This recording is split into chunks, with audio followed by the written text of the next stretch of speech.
Yeah. Yeah, I mean, you can hear me through Discord, and I can tell that the stream can hear me, even though yeah. Even though I'm Okay. not like, Shadow does I don't know how he can listen to himself back. Whoops. He does that? Yeah, he does that. I was like, "That would drive me nuts." Oh, man. Even just hearing about it drove me a little nuts. All right, I should be alive now.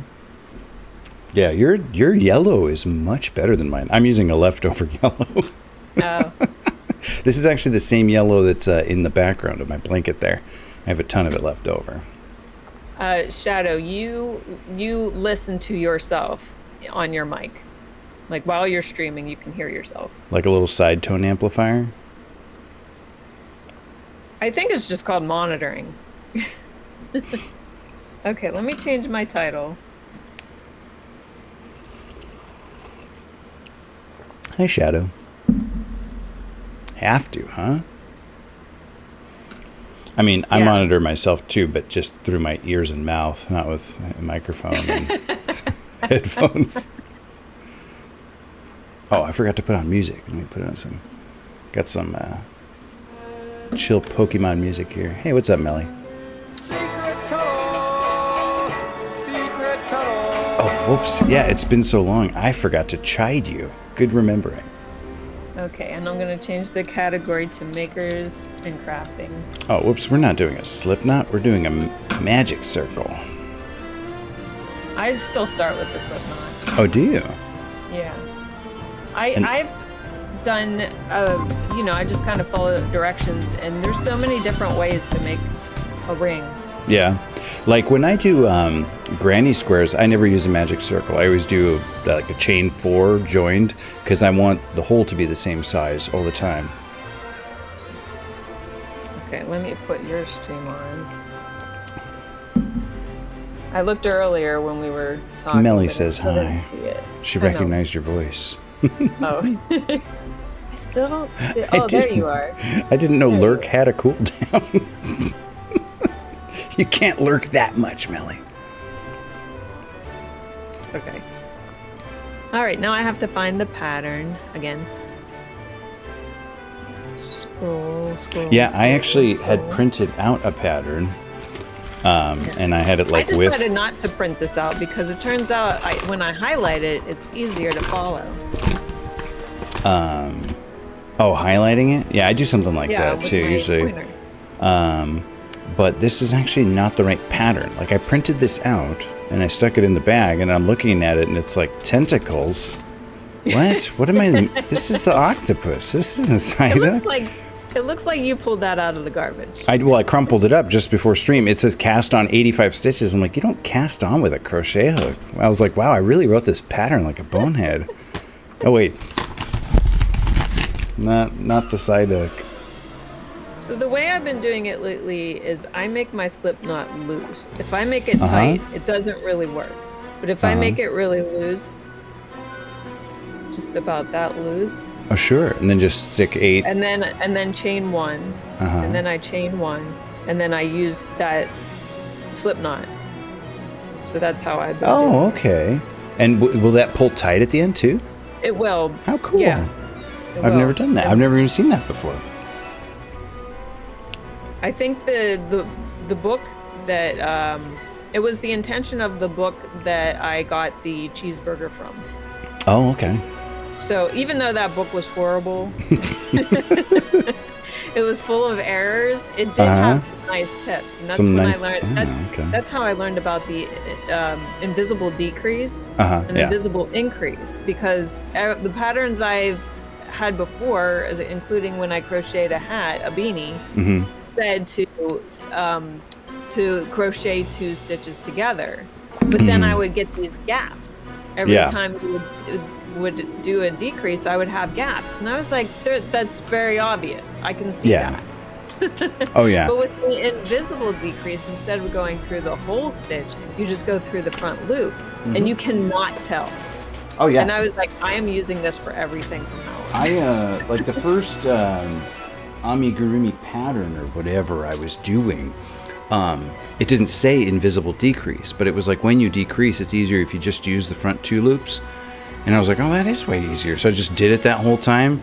So then when I finally encountered a pattern that was like do an invisible decrease, I'm like, oh gosh, what's an invisible decrease? And I go look it up. I'm like, oh, what's a visible decrease? This is the only one I know. So this threw me off when I was doing I did the first couple rows last night when I was setting up the camera just to make sure that I could stay in view of the camera and all that stuff. Mm-hmm. And I was like, I've always single crocheted into a ring. I've never half double crocheted into a ring. How's this gonna work? So it threw me off at first, but once I started doing it, I was like, oh, this is fun. I guess you could just do it like single crochets in the first row. It wouldn't even matter. Yeah. Okay. Here we go. Forgot how to half double crochet there for a second.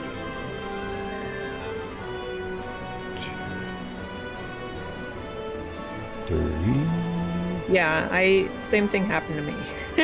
If I don't crochet for a while, I'm like, how do I do this again? And sometimes I even have to look it up.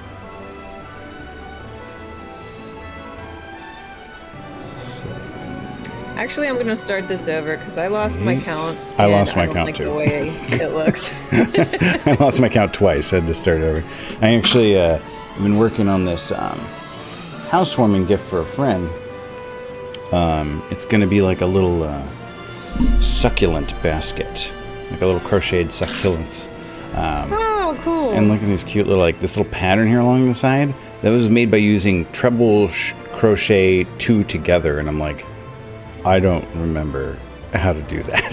So yeah, I had to look it up. Patterns call it triple a treble. Plus, it was like so you're doing these stitches up here, and then the treble crochets would come down 2 rows and attach onto the little front loops we left open earlier. But man, that looks so cool. It looks kind of like a little chocolate pie, but it'll look less like a chocolate pie when I put some cactuses in it. You know what? I just thought of something. I'm gonna do one of those. I'm gonna open a browser, so this will probably screw up OBS a little bit. I don't know if you can on yours, but I've never been able to pin a chat line in OBS. I always have to do it through the browser. Oh, but really? I'm gonna pin I'm gonna pin a comment. I guess you call them comments in chat. I'm gonna pin a comment so people can go to your stream if they want to. I caught a fish earlier today in Genshin Impact, but I wasn't streaming it. Every time Enno comes into my chat, he posts a fish. It's just here for that fishing content. 5, 6, 7, 8. I am shaking my camera a little bit now and then. I keep bumping my mic because I've got it in a different place today. I'm trying something out, and so far what it's resulted in is bumped mic 50 times.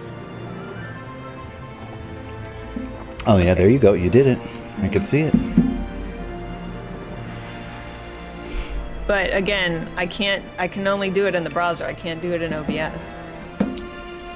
Oh, I see. I don't even know how to do it in the browser. I mean, are you like in mod settings in OBS? No. Because like mine, when I open it, it says switch to non. Yeah, in OBS, mine says switch to non-mod settings. Maybe you're in non-mod settings. Maybe that's why. Oh, okay. The little gear there under the text box. Okay, I'm closing the browser now. I mean, not that I'm against workarounds. I think they're fun.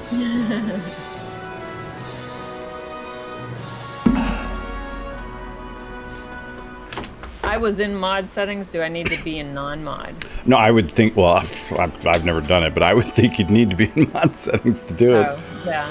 No, I was in mod settings. That's how you pin messages, right? I just, like if I hover over them, the only thing I get is the reply to message thingy.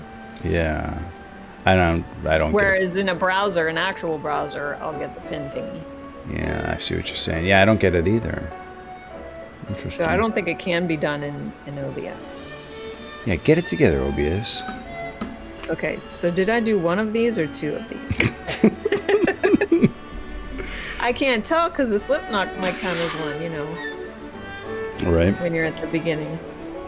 It's not until you're all the way around that you realize where you're at. Okay. I went and bought new stitch markers just for this that were big enough to go around my crochet hook here, so that I could do this when I start a new row. 1. So I do it too, and like someone in my family will like start talking to me while I'm counting, and then I'll count real loud to like let them know. Yeah, I've done that too. Like Shadow will start talking to me. He's like, "Oh, sorry." It's like just a sec. Yeah. You will wait. All right, let's get started on row number 2 here.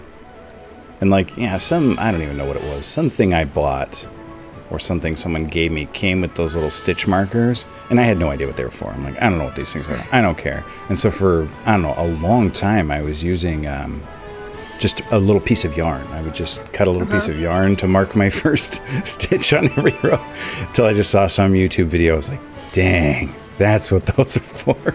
Makes perfect sense. I wish I had a knitting circle instead of just the internet, because then I could ask them my questions. It's so hard to Google, like, what is this thing? Because I don't know how the internet calls it. Yeah, that's true. I'm starting a knitting circle, actually. Me and my 15-year-old, we were scouting locations on Friday, and we decided McDonald's was the best. It was the quietest and the cleanest. I can believe that. Okay, 1, 2, 3, 4, 5, 6, 7, 8. All right. Look at that. But I'm not gonna pull it closed until I'm on the second round, because I've learned that it'll reopen if I do that. Oh, okay. Yeah, that makes sense, because you're gonna be putting that tension on it when you're putting the new stitches in. Yeah, I'm gonna end up loosening it. Yeah. So once I have that second one in, then I can pull it closed and it'll actually stay that way. That's cool. I always end up giving mine a big yank at the end. I learned that last night. Slick? You kidding me? I've learned. I don't know the last time I picked up a crochet hook and didn't learn something. Okay, and then 2 in each stitch. We went to the fair today, and we were looking at some of the crocheted stuff that won ribbons, and my kids are like, "Dad, your stuff's better than this. You should enter the contest." I was like, yeah, smoke all these ladies. I was like, they'd give me a ribbon just because I was a guy. Yeah, probably. They'd just be so happy to have a man entering. That's probably true. I know a few guys that crochet, and even like with me, somebody will be a D and say something like, I thought that was just for grannies.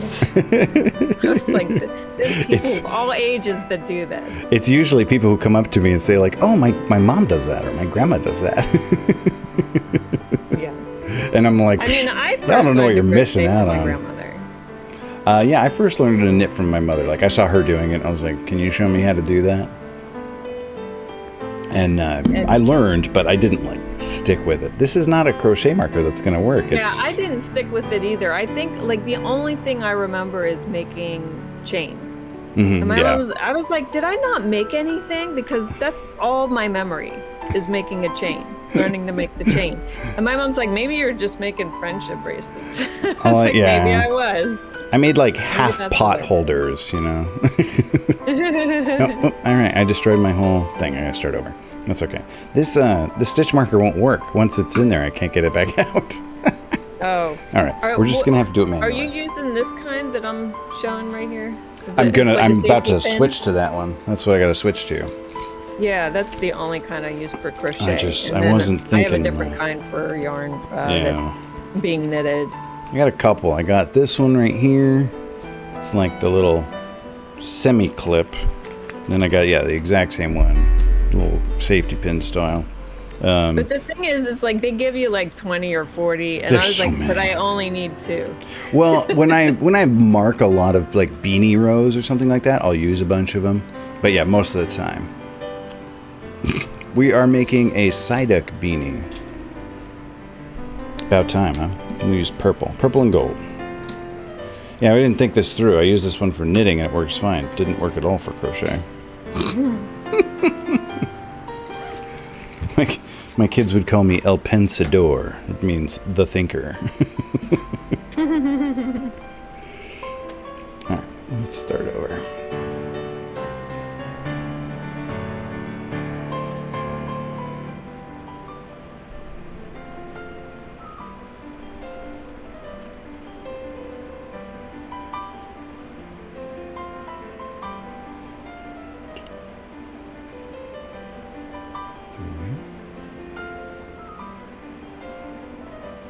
I like this pattern because it's making me do something I've never done before, which, I mean, I know how to half double crochet, but I've never consistently had to do it in a pattern. It's always for like a little bit of it. Yeah. Just a few steps in amigurumi.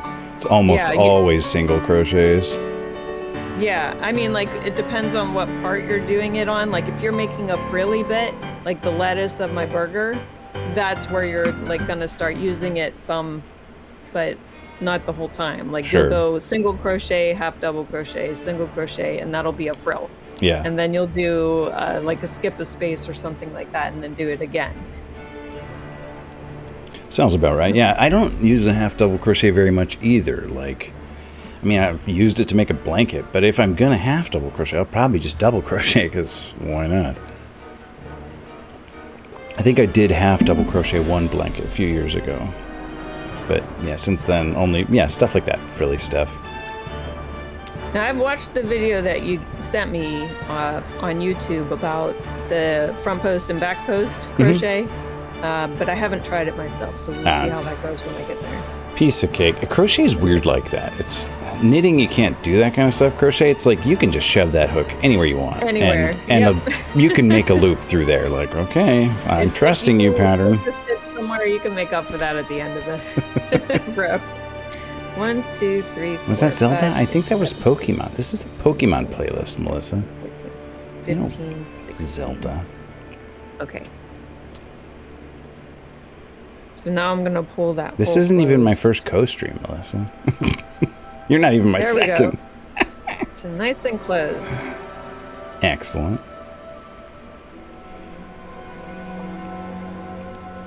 And it ain't coming undone.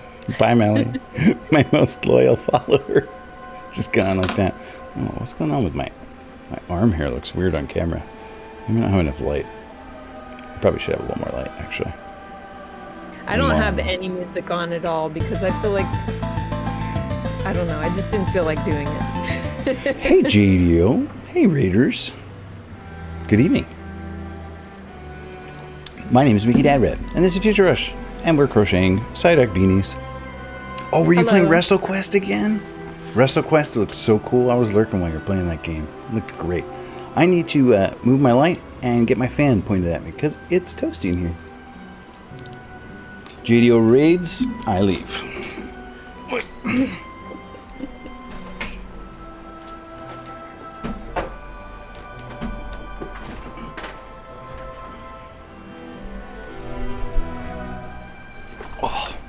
So, oh man, that might be the first time my feet were ever on stream. You're welcome, Twitch. Both a good and bad game at the same time. No, it's not true. In my old days, back when I streamed in the loft, I walked away from the camera a couple times. And people were like, whoa, he's got legs. I didn't have shoes on, just bare feet. It's too hot for shoes. Sorry, Millie. It's very lewd. You gotta be careful with the bare feet stuff. Is that against TOS? Oh man, don't report me. No, but you might have some stalkers now. Yeah, get a bunch of new follows. Like, okay. Wow, that turning the light made my desk look nicer. Made my face really, really bright. I'm like a ghost now. You know Base Camp Foster, right? Yeah. She was on camera with in her bare feet once, and somebody got really weird. Oh no! And she has to like never do that again. And she has her whispers turned off because of that. Oh gosh. Yeah. You gotta be careful. Poor Sharon. Okay, so I think I did 2 here, then 1, then 2 here, then 1. So I should be doing double up in the next one. Oh, Melly says it's not allowed on Twitch. A creep on the internet. I don't believe it. Oh, JDO, to be innocent again. So, WrestleQuest is both a good and bad game at the same time. Strange, really. Well, it looked cool. All right, so what are we on now? Now we're doing... So, like traditionally, like the first several times I did amigurumis, every time we did increases, it was always just 2 single crochets in the first loop and then single crochets. So like, so like 2 single, like increase and then 2 single crochets, repeat 6 times. And it always ended up very hexagonal. And then when I finally did Bowser, they had me alternate the increases to like the beginning of the set and then the middle of the set, so that when my piece came out, it was much more circular, and I like that better. So I copied that for this too. So effectively what we're doing is like sets of 2, sets of 3, sets of 4, and when it's an odd one, you do the increase at the beginning. When it's even, you do it in the middle. That way it comes out more circular and less like a hexagon. But I mean, I imagine you've done a lot of amigurumi that do the same thing. Yeah. That's fairly standard. It just took me a couple of years to stumble onto it. It's cute. I made my nephew. The first amigurumi I ever made was like a dinosaur for my nephew. And he loved it. He thought it was great. And then I made him a Godzilla for his birthday last year. And he was like holding them up together. His mother told me, and he's like, wow, Uncle Mickey's skill has really improved. It's like, thanks, bud. Like, but you're right, because like first amigurumi, I didn't realize I had made it inside out. Oh, okay. I didn't know, like, I had to Google, like, which side's supposed to be facing me when I'm crocheting. Yeah, there's a right side and a wrong side, yeah. So that dinosaur is inside out. That's funny.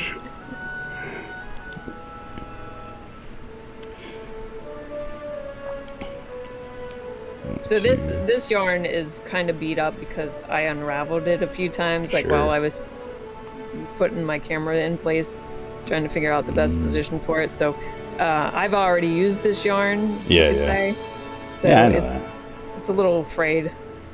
Been there before. I've done it where I've used yarn like 6 times.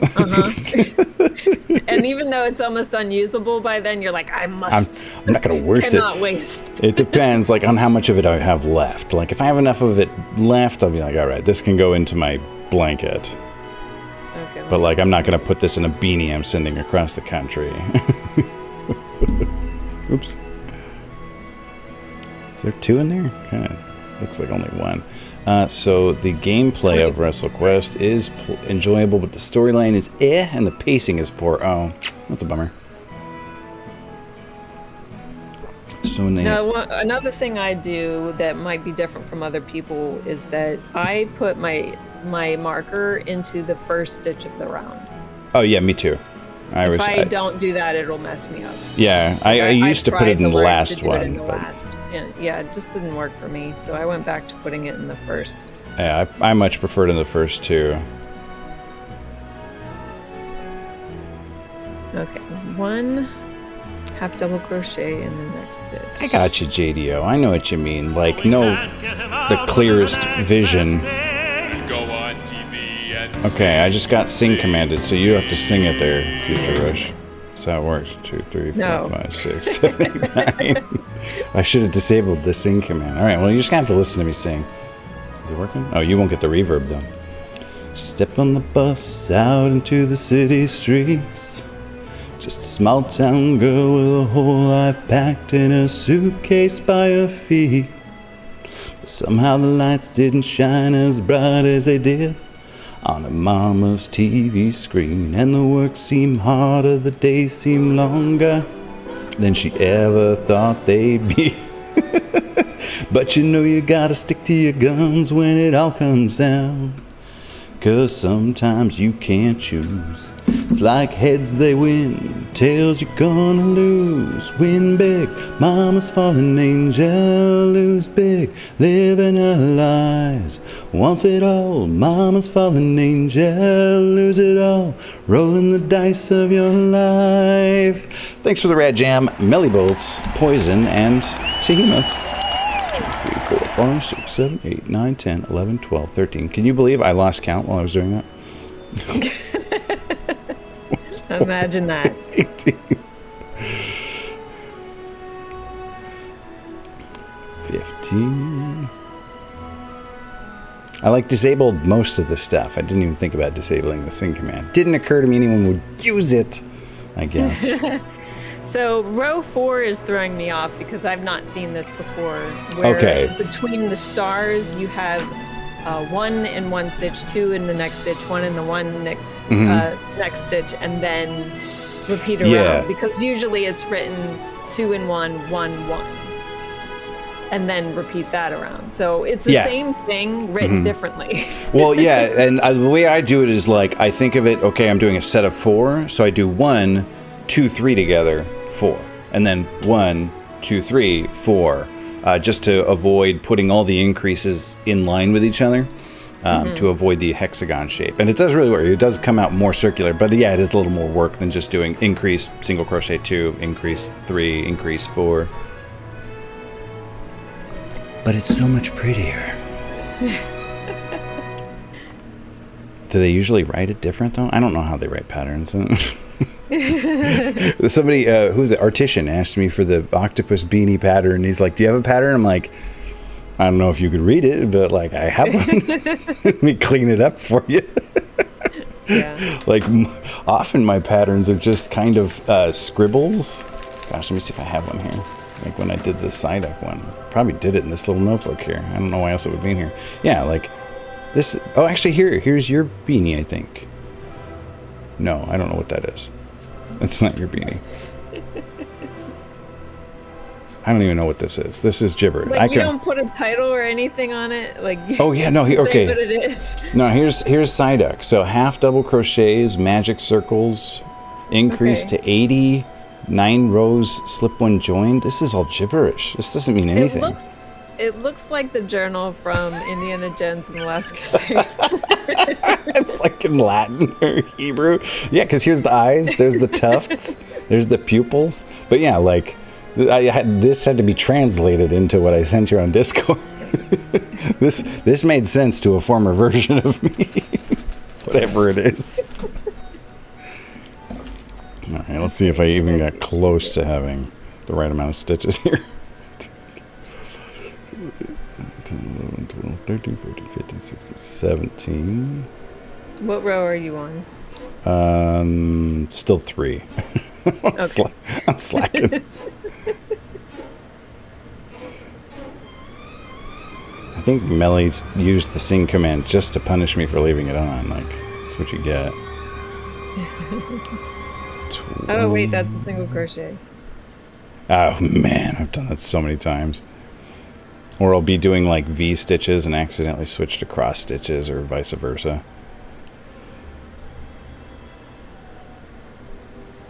That was one of those things I didn't know how to Google, like the cross stitch.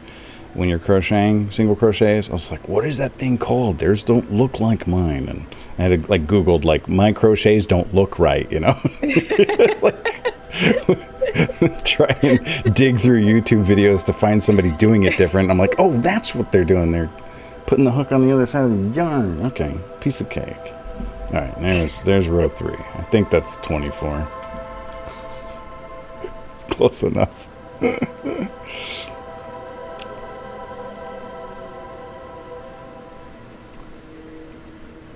All right, now we're doing the 1, 2, 3, 4. Yeah, I keep trying to do single crochets too.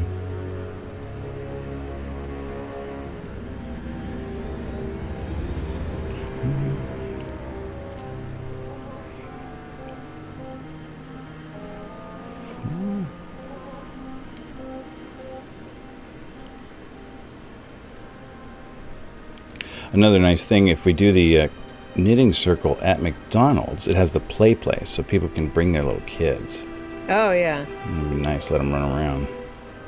So my knitting circle was actually invented by somebody I became friends with through rabbit volunteering. Mm-hmm. Well, she got the idea from something.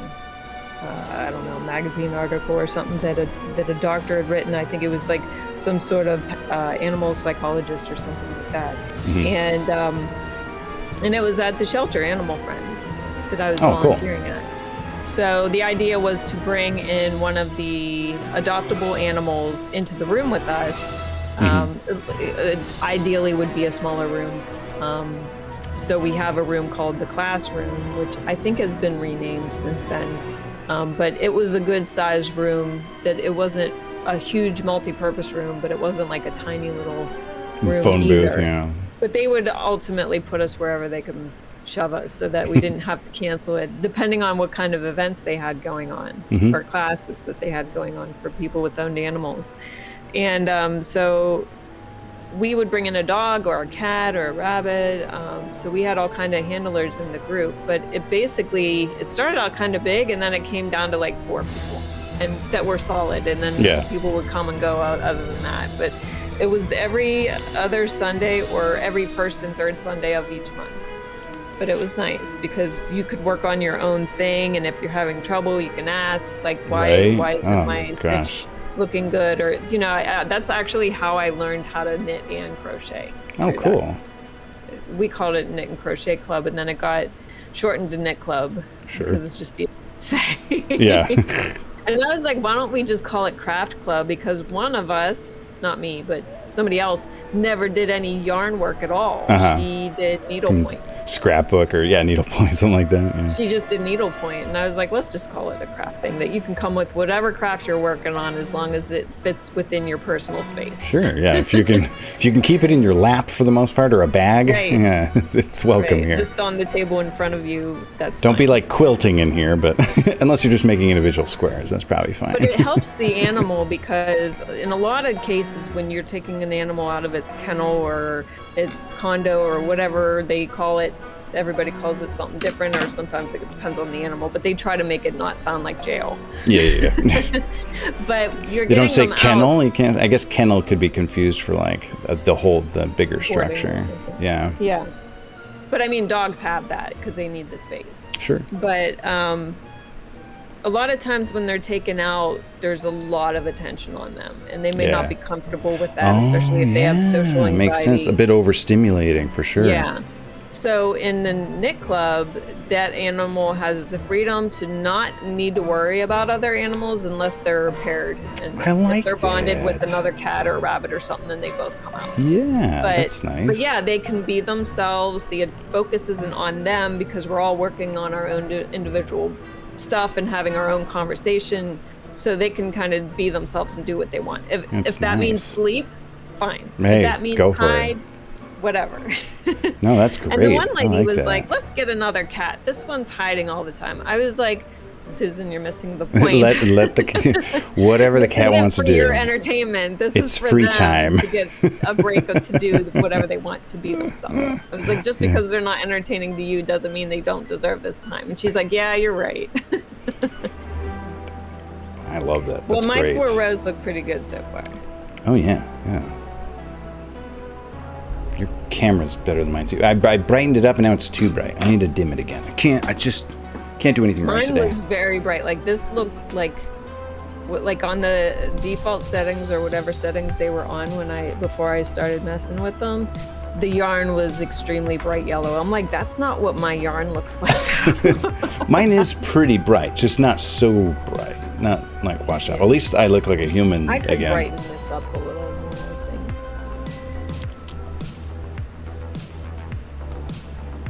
Let's see. Configure It's video. Mickey Raddad. Hey, what's up, Dark? I was just working on a Dark Armist related project last night. Maybe that's better. It's a little bit brighter than It's a little bit brighter. Yeah. But it might be better for viewer. It does look a little less like you're working in the dark. Yeah. Yo, I mean, it is a dark space because 3. I prefer it that way. 4. Okay, so 5. I counted 32, I think. FutureRush and I are making Psyduck beanies. This is the top of the beanie. It'll curve down in a minute here. We can't show you a picture of what it looks like because nobody's made this before. Yeah, this beanie doesn't exist yet. We'll show you when it's done, though. So I was working on how I'm going to play through Pokemon Leaf Green with Bellsprout as my party leader. Dark, that was the project. And we're going to name the Bellsprout Dark Our Mist. 32. If we accidentally name it Dork Our Mist, though, like, my bad. Okay, I have 32 around, and I'm on... By getting a Bellsprout, and then just clicking wrap until the game's over. 1, 2... I don't know what this music is, but we're listening to it. Oh wow, you just got the big stuff left there, Jim Beezy. I've turned off the summons today though. I'm gonna summon while we were working with FutureRush here. 4, 1. 5. Yes, Gen is the or Leaf Green and Fire Red are the Gen 3 remakes. Sapphire, Emerald, and Ruby are the ones that are in the Hoenn region. Ooh, I know what this music is. It's Lavender Town. The rap to win won't 100% work. Oh, bummer. We'll have to teach him a few other moves. Looks like you still need the Dame. I mean, unless you insist that you did redeem it and somehow the bot missed it, which isn't impossible. And I could go like check my VODs and see if that's true. I've never had anybody say that the bot missed anything, but I did have people not be on Beanie Quest and redeem stuff, and I like was magnanimous and gave them credit for it. Can you call yourself magnanimous? Feels like a bit of a self-compliment. I mean, I was just being myself, magnanimous, beneficent me. You know how I am, how I get. It's just a quirk of mine. 3, 4, 5. So where does the name FutureRush come from? That is from 1997. Oh, okay. I love it. And back in the AOL days, you maxed at 10 characters. Oh, okay. And I was like, okay, I need something cool. Future is a cool word, but sure, that takes up most of the letters, so I have 4 left. What would sound cool that would go with that? And then I came up with Rush. That's all there is to it. There's no meaning behind it.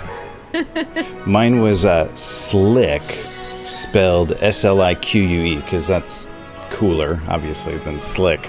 Because I was at like a Boy Scouting event one time, and like they threw some hats into the crowd, and they were for like Slick 50 oil. And so I had this like ball cap, and I was like, "Oh, it's so cool!" So Slick like was my handle. And then when they expanded it to past, the 10 letters, it was Solid Slick, like Solid Snake from the Metal Gear games. Oh yeah. And it was that for a long time. And then it was just like Mickey G for a long time. Sarah was the one who came up with Mickey Dad Rad. I wish I could say I came up with it. Because I love that name, but no, that was all Sarah's creation. All of my best ideas came from Sarah. Oh yeah, sitting on 16.8K, you probably didn't. Yeah. I mean, don't worry about redeeming the cat if there's only 20 minutes left, Jim Beezy. She never hangs out very long. JDO redeemed her the other day, and she sat in my lap for about 15 seconds before she tried to bite me, actually. Torturing animals. She's like, she does not like being summoned to stream. It is maybe her least favorite thing in the world. She finds it so beneath her. Hey, Sarah. Emergency Solid before you were Jim Beezy. Nice. Mickey G, that Warren G of streamers. Hello, Sarah. Was I just talking about you? Oh, did you pop in just in time to hear me say that all of my best ideas come from you? Fortuitous.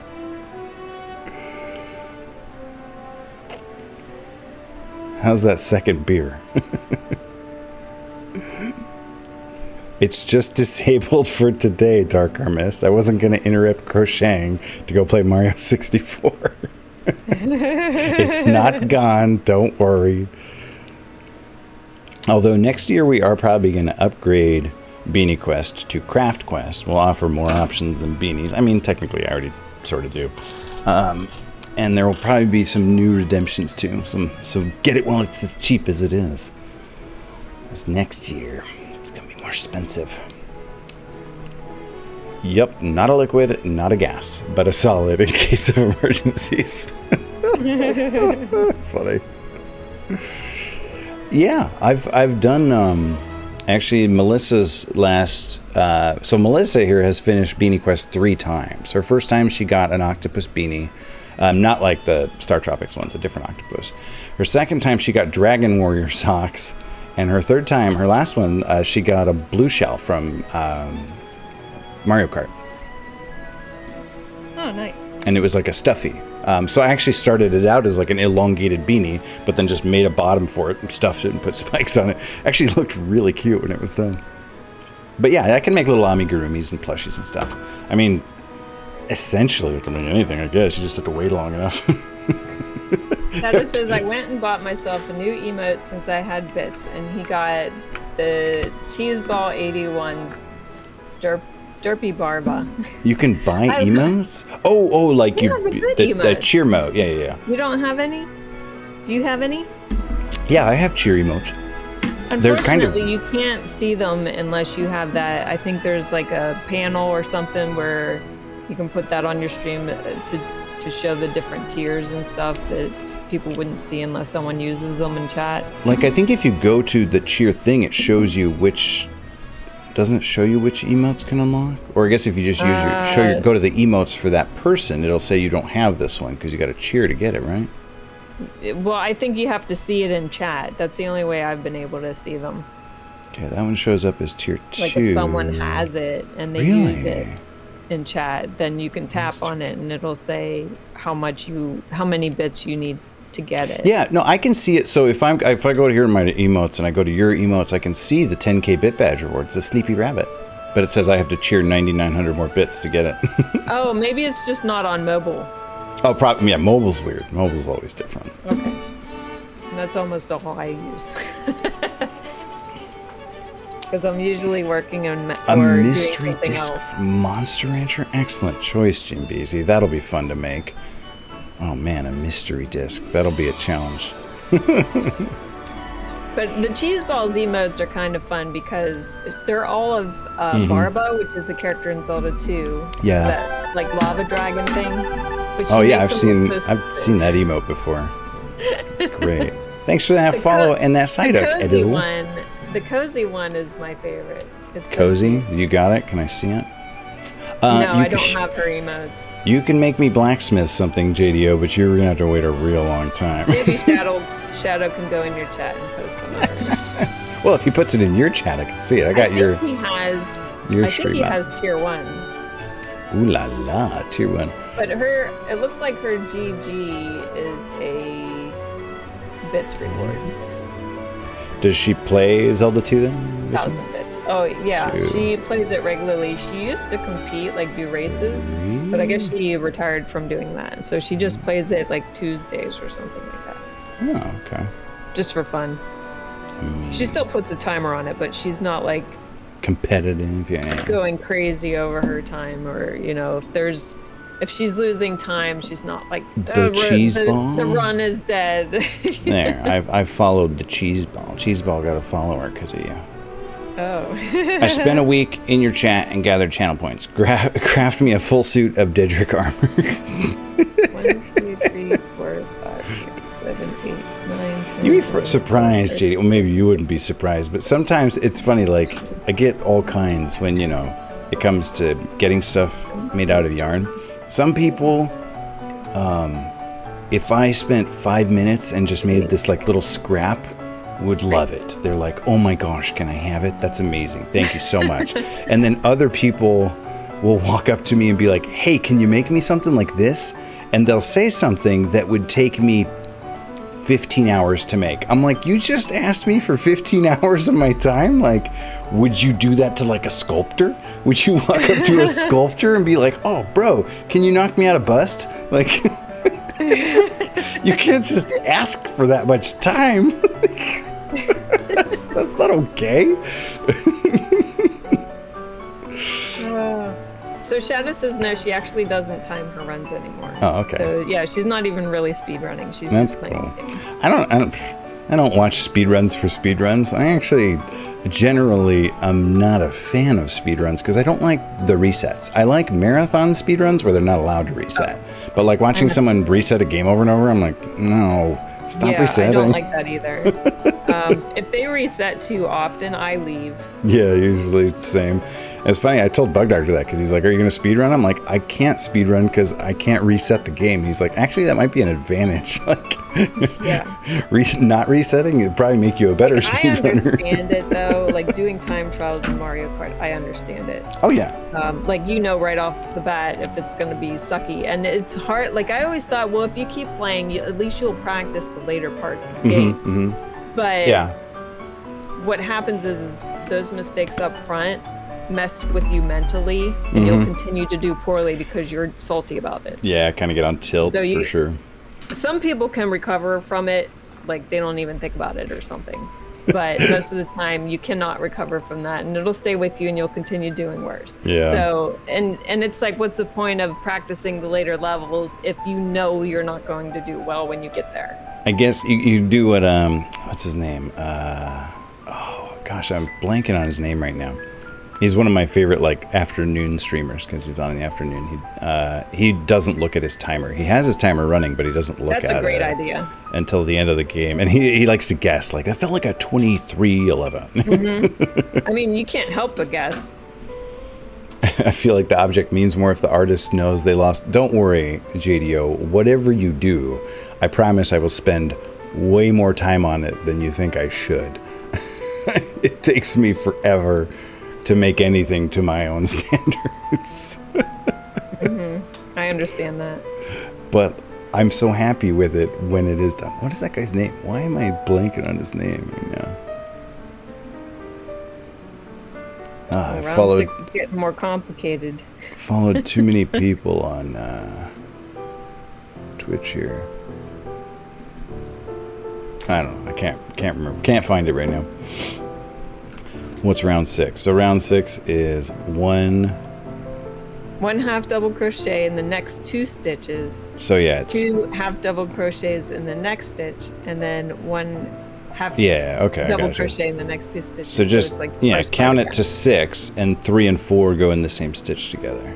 5, 6, 1, 2, 3, 4, 5, 6, 1, 2, 3, 4, 5, 6. That's actually where I am right now. Whoa, there they all are.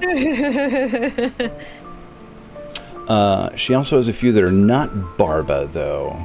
So, Barba is the name of the dragon from Zelda 2? I thought that thing was Volvagia 2. It's not, huh? No, that's later Zelda. Wow. This camera does dynamic stuff. Look at that. Oh, I hate it. I like that. I like that Ned Flanders. I took all the automatic stuff off this camera because every time I moved my hands out of the way, it would change. Yeah. So I'm about to do that with this one. I never use this camera, so I had to take off 2 things. I had to take off auto exposure and auto white balance. That's what mine's doing. 3, oh wow! It was also. Look how red it made me though. Oh weird. What have I done? Okay. This is like hey, that looks better. It's like it's like when you flash back in the movie and it gets all like red. Oh wow, yeah, leave it like that. Looks great. That's the color my skin is. Oh, okay, yeah. Let's see if that works better. Our TV does that too. Like, and our TV's like smart TV, you know. So sometimes like it won't let you pick the picture setting. HBO will be like, I know what picture setting you want, and sets it on like cinema mode or something. And we're like, yeah, all right, that's all well and good. But then it will dynamically change the brightness and back and forth. And it's so distracting. It's like, stop. When we were trying to watch House of... Yeah, like how dark the screen is, and it's like measuring the brightness of the room, so it brightens it or darkens it, but it's like, you're doing that. Annoying. Stop. Yeah. When we were watching House of the Dragons, we actually had to, like, there was one episode, it was kind of a dark episode, and we could not get that thing to, like, work right on the TV. So we actually, instead of watching it through the TV app, Sarah pulled it up on her phone and then cast it to the TV. This settles that. Like, just play what you're given. Work around it. There are a few games I think I could speedrun. The one I think of is Gradius 3, because already if I die and have to reset my re-get my upgrades, I can't beat the later levels. Oh, that's true. Some games like you can't die and use and continue with whatever strat it was. That is a lot of derby barbas. Those are super cute. I think we have the same ring on right now. You have this ring, JDO? Be surprised if it was the exact same one. So this ring right here, Sarah got this for me.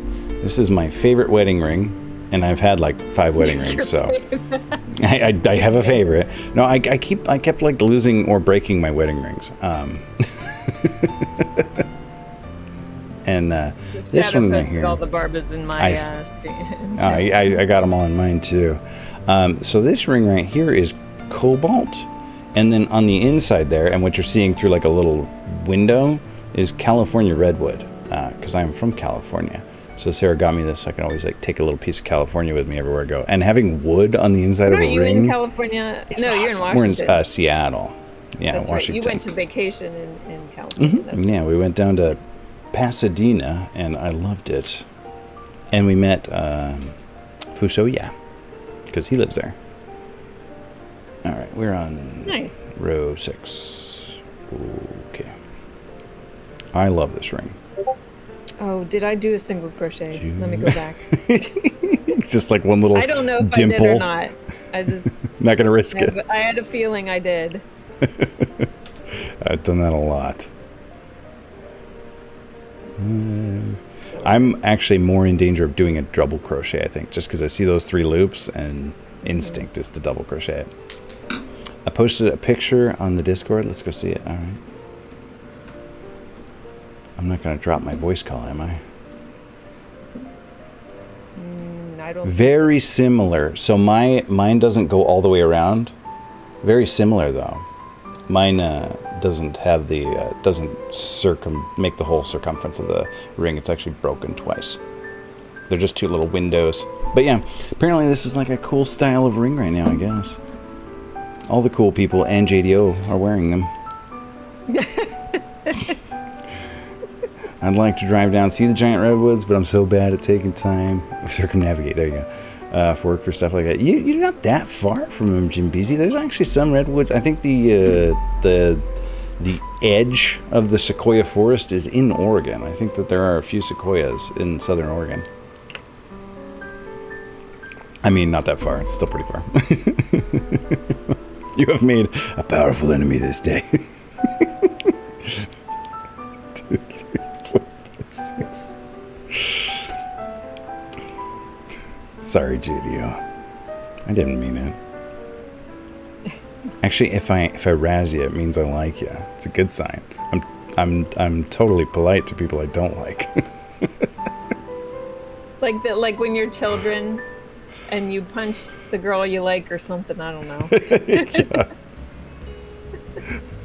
Shh! Don't tell JDO I like him. It's just an analogy.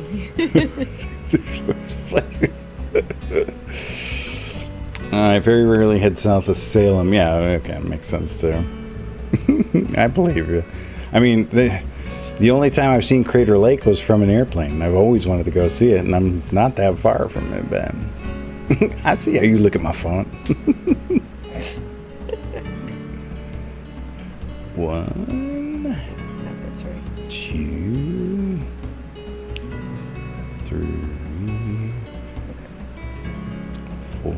It is weird that I haven't done more like joint streams because I love the concept and I really enjoyed doing it last time.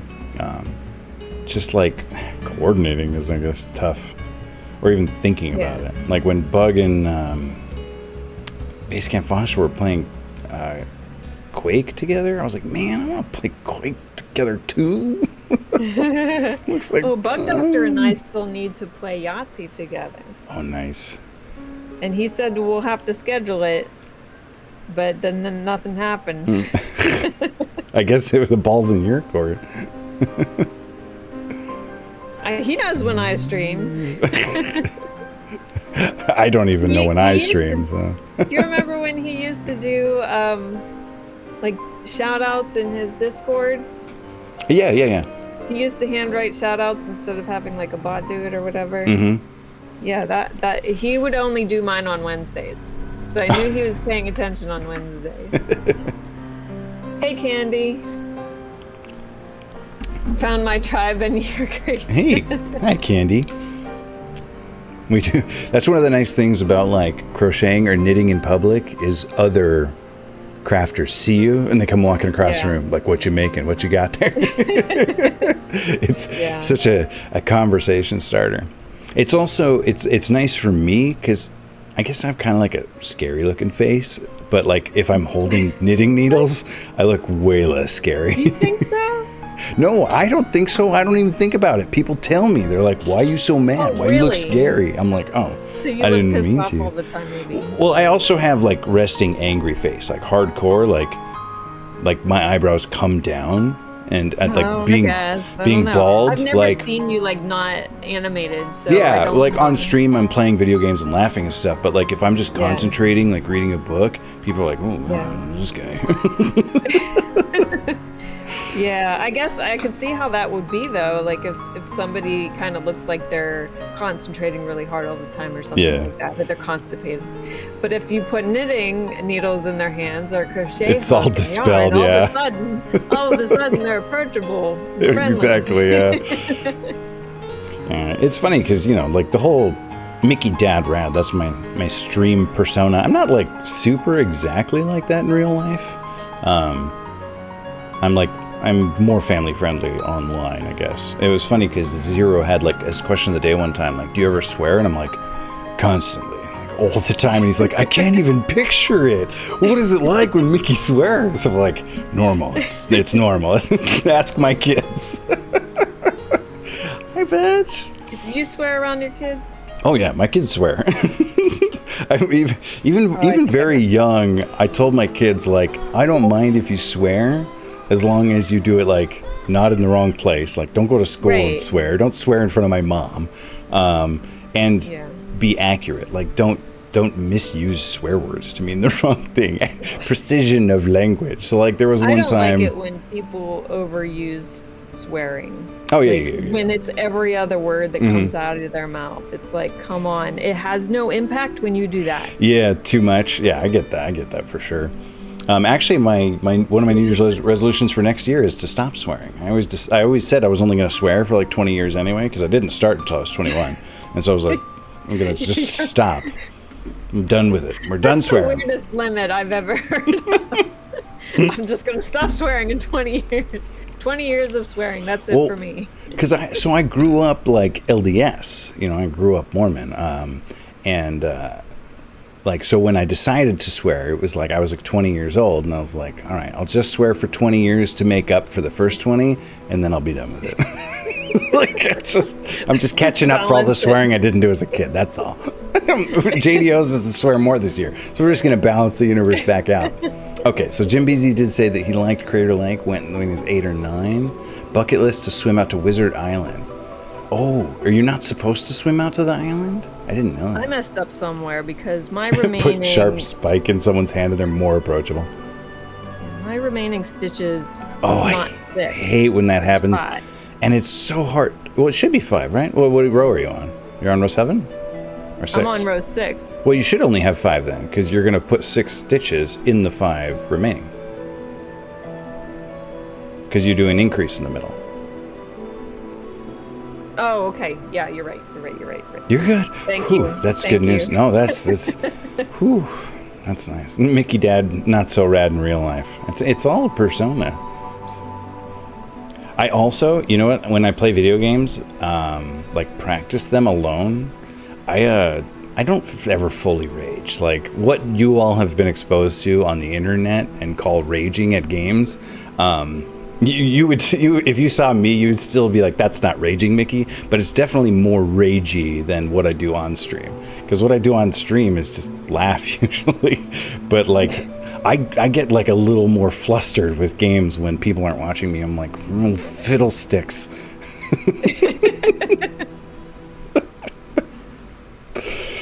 What the darn are you talking about? Don't misuse swears. I think it's funny when you use asterisks on words that are not swear words. That cracks me up.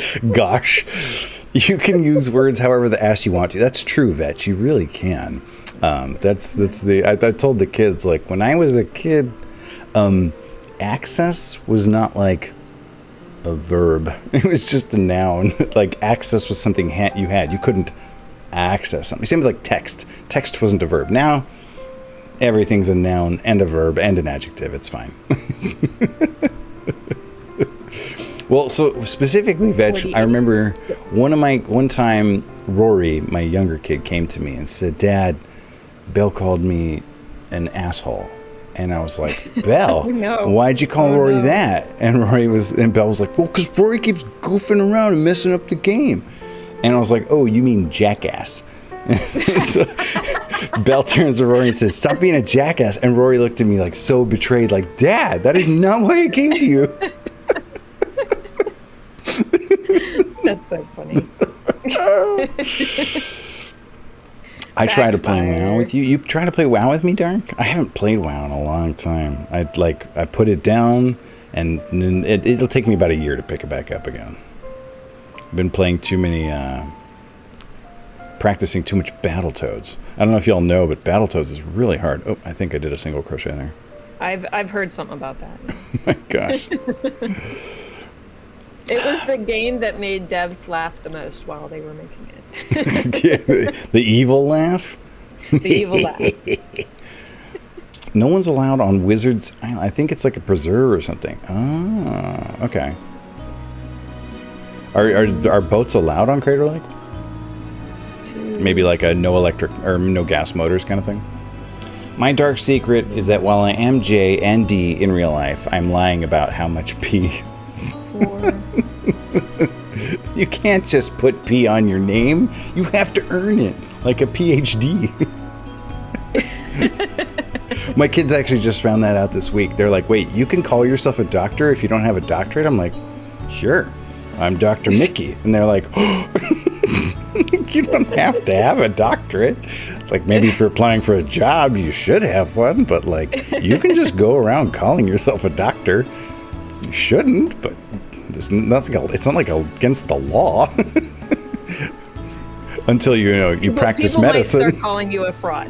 Yeah, right. That's all. If you pick up a scalpel and start doing some surgery, now you've broken a law.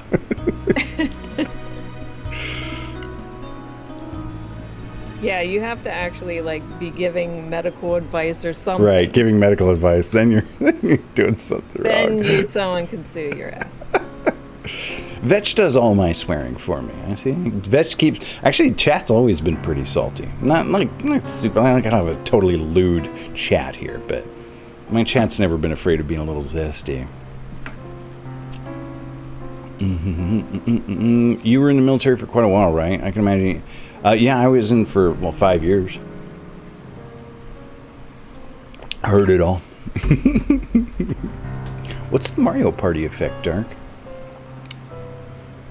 How dare you imply John Cena's doctorate in thugonomics isn't legitimate? Thugonomics. I didn't say that. The doctor said I should start drinking more whiskey. Also, I've taken to calling myself the doctor. Yes. What whiskey have we been drinking lately, Jim? 3, 4, 5, 6, 2, 7. I went and bought myself a bottle of Bumbu a couple weeks ago and just blazed right through it. This stuff is too tasty. I don't trust myself with it. Like peanut butter M&Ms. I think peanut butter M&Ms might be my favorite thing in the world to eat, but I never buy them because if I buy them, I just eat them all. If I had a 5-pound bag of peanut butter M&Ms, I would just eat them until the bag was empty. Even if I was ulcerating, I'm still putting them in my mouth. They're so good. Bullet Rye. Oh, yeah. Well, we called each other much worse stuff. So it was weird because, we grew up Mormon, so we weren't allowed to say swear words at all. Butt was a swear word, and pee and fart. These were words you could not say in my house. So we would just call each other slurs for gay people and stuff because we didn't know what any of that meant. And like we were allowed to say that. I'm like, I grow up and I'm like, wait a minute, why'd you let us say that stuff? That's terrible. Worse. That's worse than swearing. That's way worse.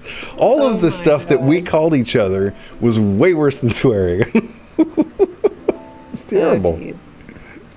My brownie M&Ms are your favorite way to feel terrible an hour later. Yeah. Oh yeah. I don't eat sweets, but I have a real weakness. This peanut butter M&Ms, man. Sarah also super loves chocolate peanut butter ice cream. And I also like chocolate peanut butter ice cream, but only if it's like ice cream that's peanut butter chocolate flavored. I don't like when they throw peanut butter in there and it freezes all hard. I'm like, no, I didn't want that. I didn't want frozen peanut butter in there. I wanted peanut butter ice cream. Yeah, it's different. It's different. Dark Mist says, my teenage years were Xbox Live Prime with Xbox Originals and 360 Call of Duty times. So I used to say things like cringe thinking about now. I understand, Dark. I completely understand. Like when we watch, we do family movie night on Fridays, and sometimes we'll watch a movie from the 90s and they'll just drop the R slur and our kids are like, oh, clutching their pearls. And you're like, you gotta understand, that wasn't mean. I mean, it was mean, but no one we didn't think it was mean. So like, you gotta like let it go. They're like, how could you watch this when you were kids? We're like, we said those words when we were kids. Ugh, enough peanut butter and ice cream. It's either too hard because it's real peanut butter or super good. Yeah, I'm with you, Vetch. It's like tough to put peanut butter into ice cream. It doesn't come out right. I don't mind the peanut butter flavor, but just like peanut butter in there. It's tough to get it just right. Oh, you like the swirl of salty peanut butter. So how hard do you like the peanut butter, Jim? That word is all over Lunar 2. When did they make Lunar 2? Way to go, localization team. Actually, this is Zelda music. When did we get Zelda music? Oh, whatever. I guess we're listening to Zelda music now. Melly called it. Said them with like a level of hate that was awkward, because yeah, awkward gaming over early internet. Gosh, I was an awful kid. I get it. I got my own skeletons there, Dark.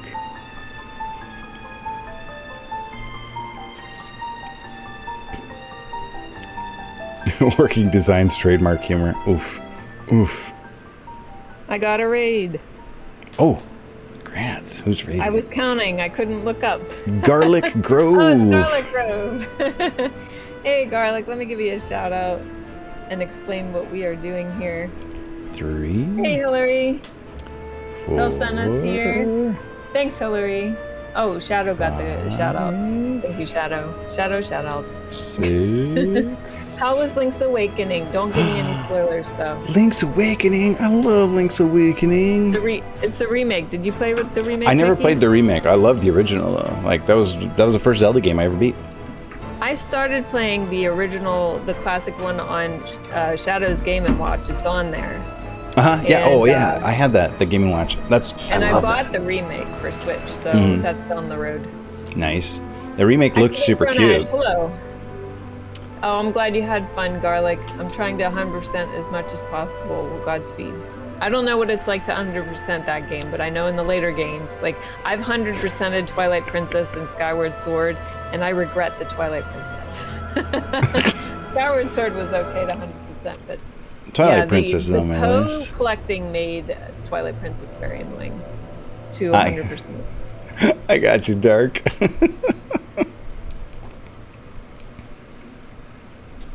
So what we're doing here is I had a redemption to make a project with me out of yarn, whether it's knit or crochet. I don't think I was specified, but Mickey redeemed that and he wanted to do a Psyduck beanie. So that's what we're working on. So this is our first stream of it. This is where we've gone so far, but you'll see in the pinned comment that you could take that link over to Mickey's channel too if you want to see how he's doing.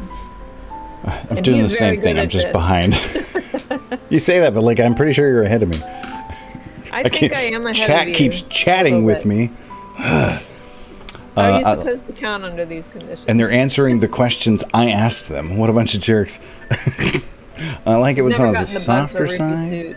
Rupee suit. Okay. So you can work You can work with a peanut butter that's not too soft. I know the armor you're talking about. The one that uses up rupees to give you like OP power or something like that. I used it a little bit. It's like an emergency armor, and it's outrageously expensive. And then when you open up another store for Mallow, it becomes affordable. Nice, Jim. What was your first Zelda, Jim? One. You guys can hear Mickey okay, right? 2. In my chat. 3. 3. You can hear me counting. 4. And throwing off FutureRush counting. 5. Oh, A Link to the Past. Oh, that makes sense. 2 in this one. 6. 7. Yeah, I played Link's Awakening a ton, like on original Game Boy, like green screen Game Boy, not Game Boy Color. And when I bought my DS, Link's Awakening was the first game I bought for the Virtual Console for it. And I was disappointed because it was the color one. It was the Game Boy Color DX Link's Awakening. And I was like, oh, this isn't... It's like not hitting my nostalgia right because it doesn't look right because I liked the green and black one. That was when I played when I was a kid. So when my brother-in-law got me the Game & Watch that you were talking about, FutureRush, it had the green and black one. I was so excited. Like, yay, this is the Link's Awakening I remember. Yeah. I thought it was black and white, but you may be right. It might have had a greenish tint. It might be like selectable too. You might be able to change it. I don't remember. I've been playing my Mario Bros. Game & Watch lately. Well, I've been playing my Game Boy Advance mostly lately, but my Zelda Game & Watch is in storage right now in the garage somewhere. Hi, Briggs the Bomb. My first Zelda I beat was Zelda 1, but might have been 2. You were 4? Wow. That's really young to be beating Zelda 2 or Zelda 1. Those are really hard games to beat. Feel the same way about all the... Yeah. So, Vetch, like, I was the same way when... I super love Diablo 2. Diablo 2 is, like, in one of my top 5 games, like, games I've never managed to get tired of. And when the resurrected version was coming out, everyone was like, are you excited? I'm like, I don't think I'm going to get it. Like... Diablo 2 isn't great because it was such a high quality game. Like it's great because I played it so much. Like so, it wouldn't be a difference for me. Like it'd be like reminiscing in HD or something. Like memories are good in low quality. I don't care. Like, I don't know. Maybe I'd like it if I played it. I'm sure I would. Like I like most games I play. Heck, I've been playing Genshin Impact. I started playing Diablo 2 with my husband. My husband loves the original as well. So oh man, yeah, I super loved it. I almost got a Diablo 2 tattoo. Oh, Garlic Grove says the original Fat Game Boy was green colored, but the Pocket Game Boy that came out later, the screen was more black and white. I never had Pocket. That more silver screen. That one. I went from original bricky Game Boy to Game Boy Color. Ooh. And I thought it was black and white, but I could be misremembering because I'm being exposed to other versions of Game Boy lately on stream. 7. Yeah, well, like a lot of the Super Game Boy will do the black and white. B-Boy's like, Diablo 2? He, like, out of nowhere. I haven't seen B-Boy in like 2 hours. I don't have Diablo 2 Resurrected. I could play Path of Exile because it's free. The pastor was right. Video games are tempting the youth to adorn their bodies with demonic symbols. 1, 2, 3, 4, 5, 6, 7, 8, 9, 10, 11, 12, 13, 14, 15, 16, 17, 18, 19, 20, 21, 22, 23, 25, 26, 27, 28, 29, 30, 31, 32, 33, 34, 35, 36, 37, 38, 39, 40. I do like crafting on stream, but it's way harder. 47, 48, 49, 50, 56. Yes, 56. Whoops, I've messed up something. I'm sorry. No, it wasn't you. I messed it up. I messed it up all by myself. Don't worry. Try not to bump into the camera. 1, 2, 3, 4, 5, 6, 7. No, I counted to 7, but didn't like it for some reason. Oh, Ash, you had a see-through purple Game Boy Color. I think I had the solid purple one, and I bought my parents the teal solid one. I went from... been watching the Year in Action. The brick Game Boy, because like someone gave it away for free, my brother-in-law. all the way to Game Boy Advance SP, because like that's how late I got my Game Boy. Oh, I didn't have an SP. I didn't have an Advance, but I have a DS that plays Advance. The DS Lite? The heavy one. No, or the DS early DS. The early DS, the one that first you had DS to use your could play. pinky to help you hold it because it was so heavy. The screen was too heavy, it'd fall back. Totally lost. My parents, I bought them that because my mom really liked games with Tetris, I think it was. Mm-hmm. I remember my parents playing Tetris and Dr. Mario on Nintendo a little bit. I really cannot remember my dad doing it much. I think we would kind of forced him to try it. But mom loved the puzzle games, and she liked Yoshi too. Mm-hmm. That was a fun puzzle game. So I gave her that because after my brother and I grew up and started playing, like, we didn't really play with the Game Boy that much. It became the replacement for bathroom magazines and newspapers. It lived on the back of the toilet. So that's what, like, mom would play games while she was going. And so when the Game Boy screen faded away and died, we didn't know how to fix it. So we got a color to replace it. Mm-hmm. And I don't know what they did with it. I asked them if they still had it, and they said no.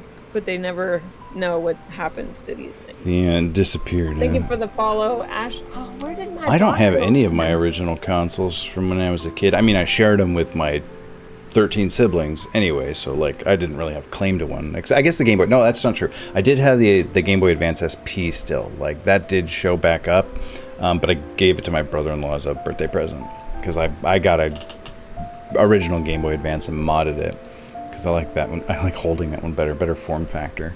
But I do have a ton of like games. Like I still have cartridges that were my cartridges when I was a kid.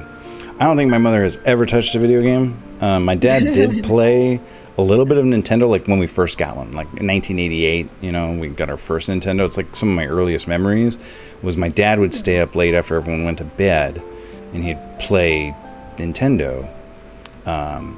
And I would like sneak out and play with him, and like we agreed not to tell on each other, I guess, was our unspoken agreement.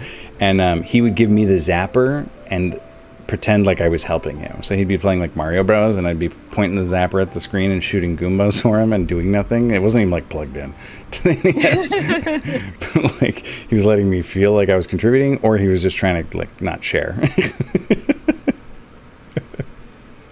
I mean, it could be both, right? Yeah, two birds, I guess. Yeah. Let's see. Game Boy Advance remains the only console to have an SP. I guess it had some good sports games or something. It won an award. I didn't know that. I didn't know the SPs even had a video game award. That's funny. Tetris Attack was one of my... I liked Tetris Attack too. I didn't play it a lot because we didn't have a SNES, but like when I went to my friend's aunt's house, we'd play their Super Nintendo and we'd play Tetris Attack. That one was fun. In my house, we mostly played Dr. Mario for that same kind of competitive puzzle action. Send little junk over to the other player's side.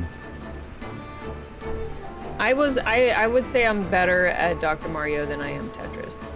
I never felt like I was good at Tetris. Oh, same. But I had moments where I felt like I was good at Dr. Mario. I'm much better at Dr. Mario than Tetris too. But I also, Sarah is like a Tetris master, so I'm like even embarrassed to play in front of her. Like I don't want you to see how bad I am at Tetris. So, but I mean, I play Mario Golf with her, and she just destroys me at that. My older brother had the brick Game Boy. The original N64 one. Oh yeah, I have that for Project 64, and it is hard to get used to when you're used to FutureRush on the Switch. Oh yeah, you have to go back several generations. Mm-hmm. Oh yeah, she tried the GameCube Mario Golf and was like, this is like baby mode. I don't want to do this. She likes the original distilled expert mode when it doesn't have all the helping you. And she's so good at it. She's so good at Mario Golf. The putting is obnoxious. I have such a hard time with putting because if you hit it too hard at all, it hits the cup and keeps going. Pops off, yeah. Oh my, come on. I spend so much of my time just putting. That's where all of my shots Gotta work on the short game. That's where all my shots. I gotta get a drink. I haven't been drinking. Cheers. Ash says, I love watching my husband play Tetris. My father-in-law loved Tetris on the Game Boy. Oh, yeah. I played more Tetris on Game Boy than NES, for sure. Just because it was like one of the cartridges that my brother gave me was the Game Boy Tetris. So I played a lot of it, but NES, the toilet probably had something to do with that for me. Let's see. Jim Beasy. My older brother had the brick Game Boy, and then eventually I got the Game Boy Pocket when Pokemon Red, Blue. My brother, my best friend and his brother, they each got a Game Boy Pocket, and one got blue and one got red. I was so jealous. Gotta catch them all. 1996, man. That was an exciting year. When Pokemon Go came out, it was funny because my kids were like talking about Pokemon cards, Pokemon Go, and then I started talking about Pokemon. They're like, Dad, you know what Pokemon is? I'm like, I was 12 when it came out. Of course I know what Pokemon is. And they're like, Pokemon's old? I was that way when Lord of the Rings movies came out. Mm-hmm. And my friend in college, her dad was mentioning something about reading the books when he was younger or something like that. And I said something about, it's that old? And he got so mad at me. I was like, I'm serious. I'm just saying that I didn't realize the books were that old. I thought they were current and then they immediately started making movies. I didn't realize that there was a lot of years in between. Those books were 50 years old already, yeah. That's pretty funny. 15 to 20 minutes Lord of the Rings has been around for ages. And I just wasn't aware of it. That happened to me. I was like on the other side of it. Rory, my 14-year-old plays Genshin Impact, and had me play Genshin Impact on my stream for her birthday, and she's played Genshin Impact like 5 times on my stream, and she would constantly say the only people who play Genshin Impact are teenage girls and old men, and I was like, all right. And so then, I get a bunch of new people following me when she's streaming Genshin Impact. So I follow them back because I follow all my followers. And, I click into their streams when they're streaming Genshin Impact. And I'm like, what are you talking about? Old, these guys are my age. Oh, man. Rory. And she's like, what? What'd you think I meant? I was like, well, when I hear the word old, I think older than me. I don't think me. I'm normal. Old is older than me. She's like, you're old, Dad. I'm like, dang. I didn't know that. I didn't realize when she said old men, she meant men my age. Yeah, you think senior citizen or something, right? When you hear old man. Man. But I laugh at Shadow. Just last night, he was saying about how he's 40. I was like, you are not 40 years old. Stop saying that you are. He calls himself middle-aged all the time. Is he rounding up or rounding down? He always rounds up. That's fine. I round up too. My kids don't like it. They're like, you're not 40 yet. I'm like, close enough. It's like, most people don't want to round up. Right. I'm looking forward to my 40s. Every decade I've been alive has been better than the last decade. So my guess is 40s will be better than 30s. That's true for me as well. You must be aging the right way. I'm 43 and nothing came together until I was out of my 30s. When I was getting out of my 30s, 39, it was like, oh, well, what happened is I went blonde and when I was 39. Changed everything for you, huh? That's what happened. Been having more fun since? I've been having more fun since. I said, people ask me if it's true. I said, absolutely. But now I'm mostly brunette, so I imagine I'm going to lose everything. Oh, yeah? I lost my job last year. Let it go for COVID? That's what, A month after I stopped dyeing my hair, I lost my job. Oh, man. But I got another job weeks later, and I didn't get to start it until after I recovered from my surgery, though. So this job is better than all previous jobs, so that worked out. Still got your original PS1. I wish I had my original PS1. Our first PlayStation was the gray box PlayStation, but I got one of those white PS1s too. Ash says, when I used to work at a daycare, kids were surprised how old Smash Brothers was. They were used to the new one and didn't know where there were older versions. Oh man, I couldn't handle that new Smash Bros. The one on Switch. It was like overstimulating for me. I was like, I just want to go play my Smash Bros. Shadow says he generally starts rounding up in August. His birthday is in February. Oh, okay. I says I'll hang on to my 29 as long as I can. I started rounding up when I like on my 38th birthday. I'm like 40. It's fine. Oh, you have bunny emotes. Oh, I love it. That's cute. Shadow says, but it really hit me this year. I feel so much older than I did even just last year. The truck. So this year, I started rounding up to 40 once I felt 40. Once you felt for it, it's fine. No.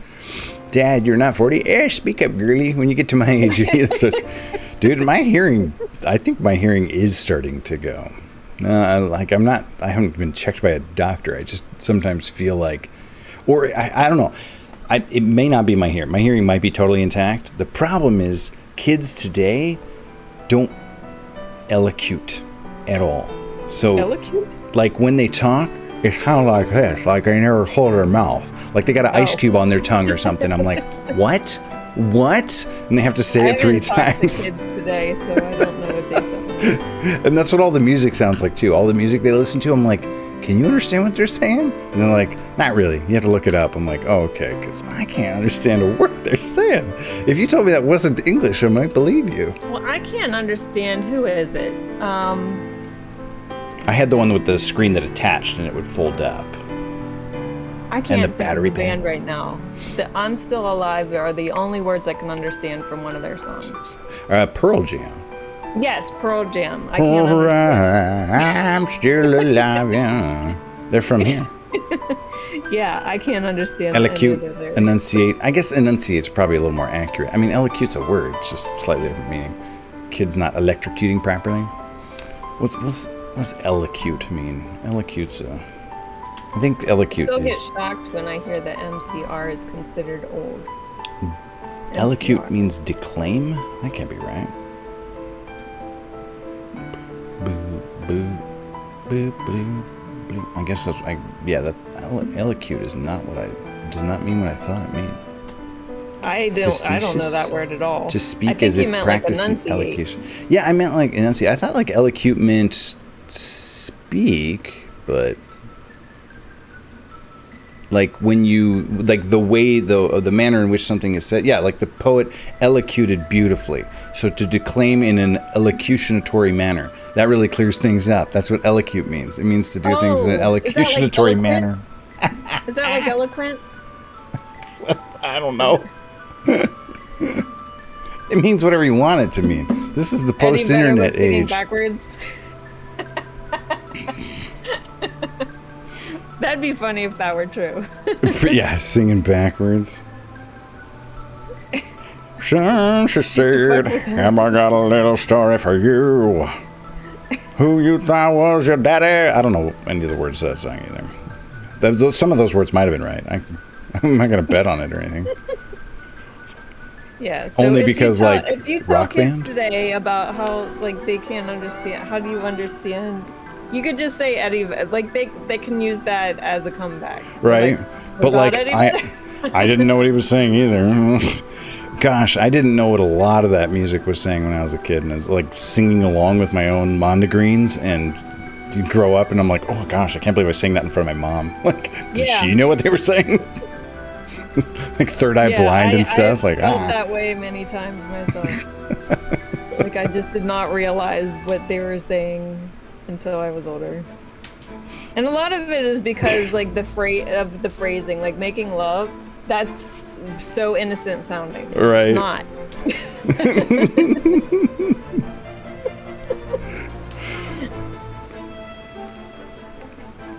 Yeah, I think Sarah said like Jezebel one time, and my kids got on her like, "Mom, how could you?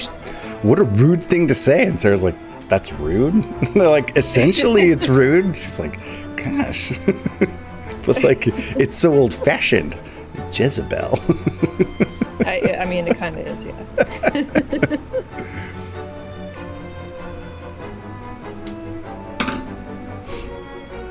I know the words to even flow, but that's the only one.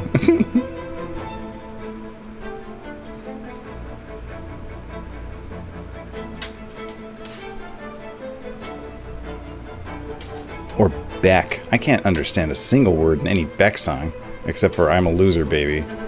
That's it. The rest of that is... If you're just going based on Loser, the song, then yeah, he's purposely singing nonsense in that song. Nonsense, yeah. And then Wow on the Colors album is the same way. It's nonsensical lyrics, but most of his lyrics are fun. If you say so. I can't understand what he's saying, so I don't know what... I can't tell. It's like, it may as well, like, if somebody were speaking in Spanish and you asked me, is that gibberish? I don't know. I don't speak Spanish. Like, what do you want from me? Could be. I don't think I do anymore, but I had 3 of his albums. I think I just have 1 now.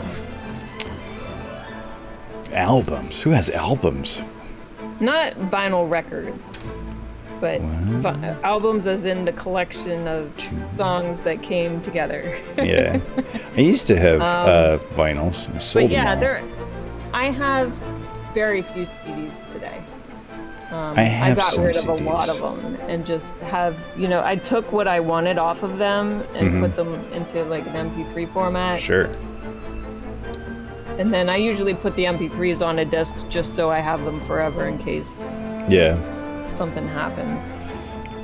And I never cloud music for some reason. I never do. We used to like listen to vinyls. We would have like weekly date night and like listen to a vinyl record. Because I always like, my favorite way to listen to music is in album form. I like to listen to an album beginning to end. And then Sarah got the job at Starbucks years ago, and Starbucks is like buds with Spotify, I guess. So we got free Spotify Premium when she worked at Starbucks, and got addicted to it. And like when she left Starbucks, I was like, you have to keep the Spotify though. Like we're not going back to life before Spotify. Like I can't live that way. So I ended up selling all my records. It was funny because like we were moving, and I sold a bunch of old NES cartridges and some Genesis cartridges too. Sarah was like, go trade these in, get cash. Like cash the family can use. I'm like, sure. So I took my kid into downtown Seattle. We went to the record store. We went to Pink Gorilla, I think, and traded in all this stuff. And we got cash from the record store, and then we went to the video game store. I was like, oh my gosh, look, they have like a Rock Band drum set and Rock Band guitars. And Rory's like, what's Rock Band? And I'm like, man, Rock Band used to be the greatest game. And every time you went over to somebody's house for a party, they'd play Rock Band. It was like the golden age. And I was like, let's get Rock Band. So instead of coming home with cash, I came home with Rock Band. And an Xbox 360, and Sarah was actually happy about it because she loves Rock Band. She's like, oh, Rock Band, great. I felt like Jack buying Magic Beans, but it worked out.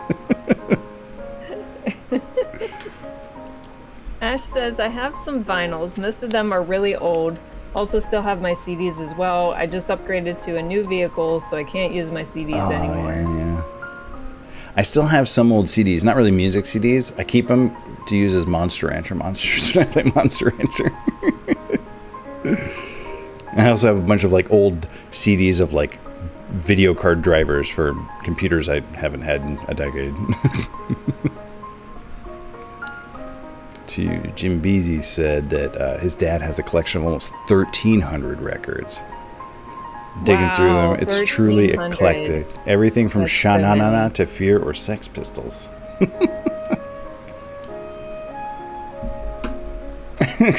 I finally replaced my broken MP3 player last month. Hand-curated MP3s, whip-ass, all over Spotify. When you got misophonia. Dude, my Spotify's been acting weird lately. And just, my kid says it's probably on what's called Smart Shuffle, where it will just inject songs into what I'm listening to against my will. And I'm like, how dare you? The effrontery. Like the... Oh, I don't like that. Oh, I'm like, Spotify, you are not allowed to do that. What is this, Pandora? Forget it. You will play what I tell you to play and nothing else. So wait, is this a playlist that you're talking about? Like, I'll be like in a playlist and like it'll or an album or something, and it'll just throw in another song that wasn't there. No. That's I mean, totally you made awful. the playlist to be a certain thing. Right? And play certain songs. They can't do that because it's not like a radio station. Right? Imagine you're at a restaurant, you order a meal, and you're eating it, and they like come by and just pop something in your mouth that you didn't order. Like, hey, what are you doing? I didn't want that. I guess that happens in Japan, though.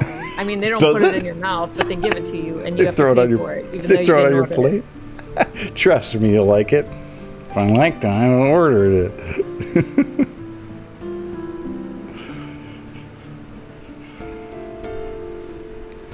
It's something specific, but I can't remember what it is.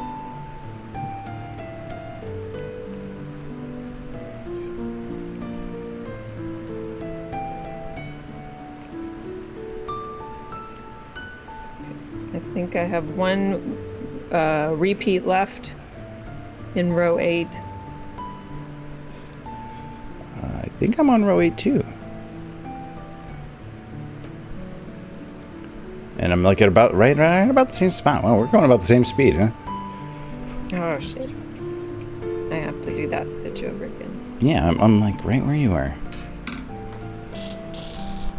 Yeah, listening to your relaxation playlist and Spotify pops in a Bloodhound Gang track. You and me, baby. Oh, that's not Mickey Dead Rat appropriate. We can't sing that. Not gonna lie, if the waiter came by and was like, here, take this, I would. Well, what if they charged you for it, Jim BC? Are you just so like socially accommodating? You'd be like, yes, thank you. I will pay $50 for that. just to avoid saying no.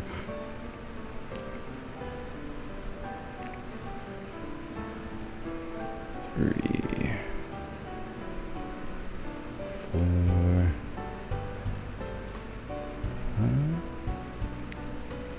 Should have 64 stitches here.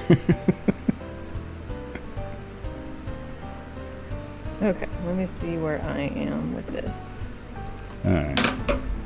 That should be... So this should be 64. That's what I should have too. Let's look at mine, look at yours. Yeah, it looks about the same. A very little impulse control. Oh man, I'm that same way, Jim BZ. Actually, like, so Sarah and I are on this, not like altogether new, but we're eating 6 small meals a day, and the kids will not let me eat extra food. Like when I serve food, I usually put it all in big platters and bowls on the table. And they slide them away from me because I'll like skewer another piece of chicken or something, and they're like, Dad, they'll slide it away. They won't even let me eat like extra olives. So I think funny. I have 65 stitches. Oh no! Just skip an increase on the next round. I guess. Yeah. Let me count again. I guess I should count mine I too. should get back into crochet, but I always got mad too easily. Probably your tension is too tight or loose. Probably too tight. 1, 2, 3. Well, I'll count the other way. 1, 2, 3, 4, 5, 6, 7, 8, 9, 10, 11, 12, 13, 14, 15, 16, 17, 18, 19, 20, 21, 22, 23, 24, 25, 26, 27, 28, 29, 30, 31, 32, 33, 34, 35, 36, 37, 38, 39, 40, 41, 42, 43, 44, 45, 46, 47, 48, 49, 50, 51, 52, 53, 54, 55, 56, 57, 58, 59, 60, 61, 62, 63, 64. Oh, thank God. Nice. Nice. Yeah, mine was also miraculously 64. Way to go. Everybody starts at beginner level, Ash.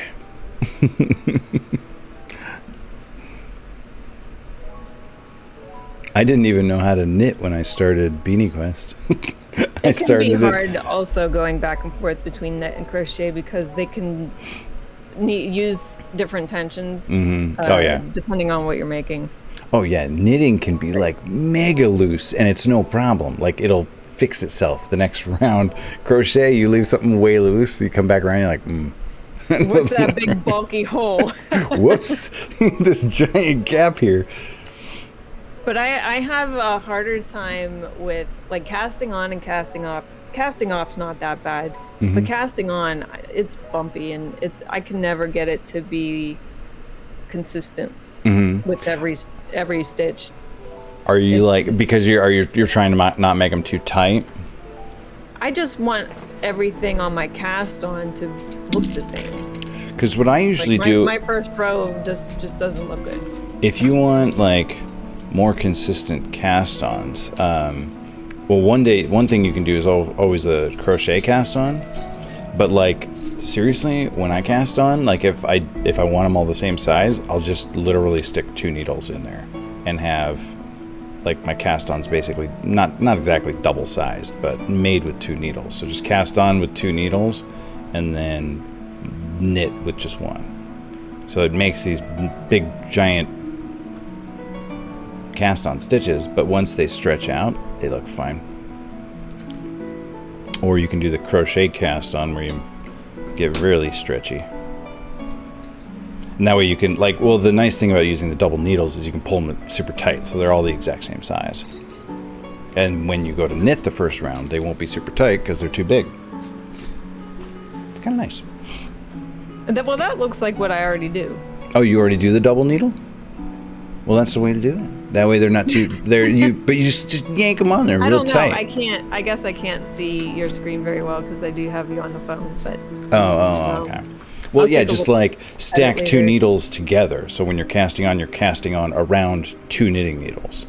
And then slide one out and then just start knitting from there. So they'll all be like big and loose, but they'll all be the exact same size. And then after you've done a few rows, you can kind of just tug it and it'll level out. Now, if you're like trying to make like a beanie brim or something, it will be like a little bowed out. But for almost any other project, like knitting doesn't care. It could be anything. It could just be a square.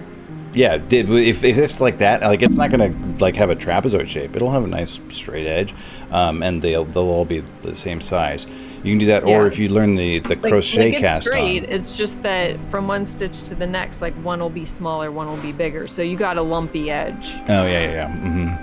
That's my problem, and I've looked at a lot of different cast on methods on YouTube, and I would be like, this was probably the one. This is the one that's going to allow my cast on to look not bumpy. It'll improve, but it'll still be bumpy. Still not quite where you want it. I can't make it consistent, yeah. And sometimes it's called the, I don't know why it's called that, but it's called the Chinese waitress cast on. I just call it a crochet cast on, where you cast on with a crochet hook. And it makes very like stretchy cast ons. It's kind of cool. I don't remember exactly how to do it, but if you're like something that would, if it has elastic qualities, that might help me out. Yeah, you might like that one. You could look at it. It's either called crochet cast on or Chinese waitress cast on. You use a crochet hook and a knitting needle, it's nice because it's short tail too, so you never have to like guess your tail length because you cast it on the other way. Melanie Ham. Is that a person on YouTube? Melanie Ham? Probably. I always watch Crochet Ever After. She's really good at teaching. Gosh, I don't even know who I've seen. I've seen so many. Right now I'm using one from Planet June Gilbank, and man, she is like super mega detailed. When I first was looking at this pattern for the little succulent thing, I was like, this is too many instructions. But I realized somebody basically new to crochet could follow this pattern. It's so well written. That's good. And she has links, like she has in the pattern, like links to videos on her website where you can go like see a video of how to do an invisible decrease or an invisible join. Oh, nice. All right, so now we're on round 9. That's a must-have for me. The videos? Oh yeah, the videos are so helpful. I'm like watching these videos, I'm like, how did people do this when it was illustrations and books? Like, in your mind. I can't interpret those. Well, the knitting circle, that's how they did it. Give me that stuff. They'll still give me runoffs from books. And I was just like, where's the video? Yeah. Just show me. Don't try to describe it.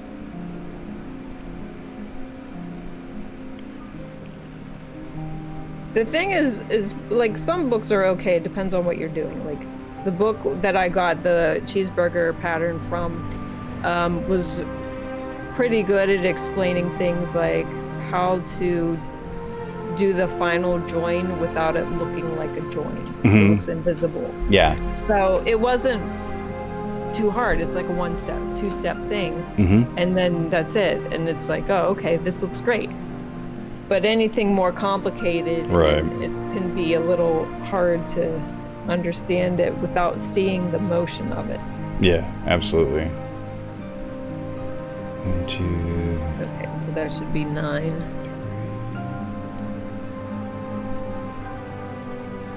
3. No, I got 8. Maybe I have 1 to go. 6. 7.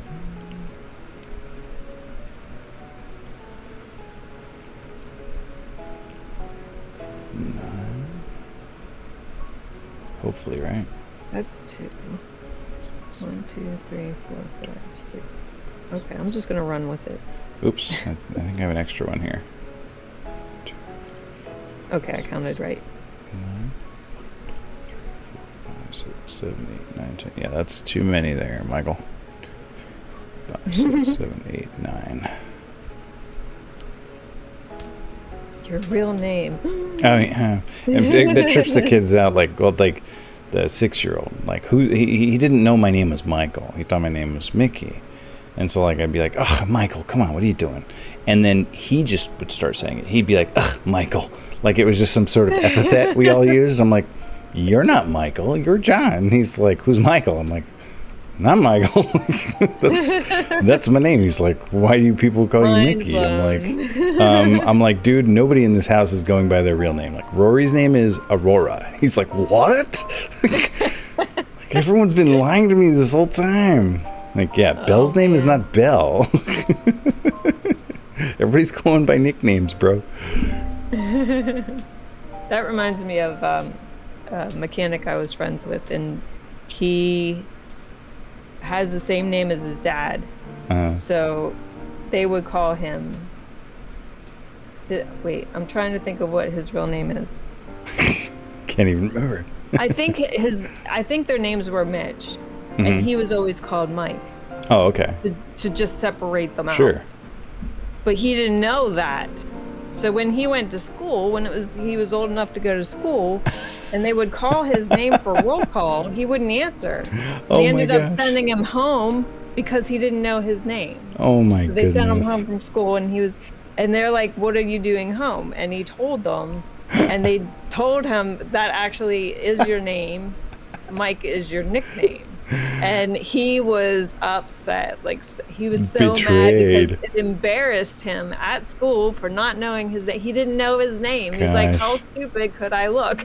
That's like maximum right there. Don't know my own name. He was close to his 50s when he told me this, and he still held that grudge. Like, you cannot do that to people. Yeah. Mickey, you're bad. I mean, Michael... Melissa actually calls me Michael, like, when I'm in trouble. She's like, Michael. It'd be funny if that caught on and everybody started calling each other Michael like they do Karen. Well, you're mind blown. The cat's name is not her cat's name. Yeah, well, the cat has a couple names. Popsicle is her legal name, but she mostly goes by girlfriend. Actually, her collar says girlfriend. Well, that's what happens when you let the 2-year-old name the cat in summer. Popsicle. First time my friend's kid heard me call James instead of Jimbo, they're like, "Oh my gosh, yeah. What is that?" When I was 7, we went to get me a cat for my birthday, and we went to the shelter, and I wanted a gray one. And there was like one up front. I was like, oh, I want this one. And I've always been attracted to gray ones. I don't know if it was since then. I just always remember being attracted to gray ones. So maybe that was true at the time too. But my brother was like, no, let's get the white one in the back that's standing all by itself on top of the tower like it's a princess. Or I don't know if he said that, but he just liked that one because of what it was doing. So my mom went with his suggestion. I was like, whose birthday is this? So Mom picked the cat that he said. And then she's like doing the paperwork at the adoption desk or whatever. And she's like, okay, what are we going to name it? And I'm 7. So of course I say Snowball. Because that's what 7-year-olds call white cats. My brother said, no, let's call her Princess because of the way she was standing, like all proud of herself, or that she was higher than others. Whose so my birthday mom, again, went with his suggestion. But we never called her Princess. She was always just Kitty. That's funny. Because it was easier. Because the princess does not roll off the tongue when you're calling an animal, you know. Yeah, Princess. Yeah, I get that. Mildly surprised. When you said, who's this Michael McCaffrey guy? So she was an indoor-outdoor cat, so people in the neighborhood, like walking by, would ask what her name was, and we would say Princess, but you know they'd start calling her Princess. I was like, she doesn't know that's her name. She doesn't go by that though, so you're just gonna confuse her. She doesn't go by that. Yeah. Where was my double at now? 3. How's it going, Gerd? 4. 1, 2, 3, 4, 5, 6, 7. So this is my double. 6, 7, 8, 9, I hope. Oh,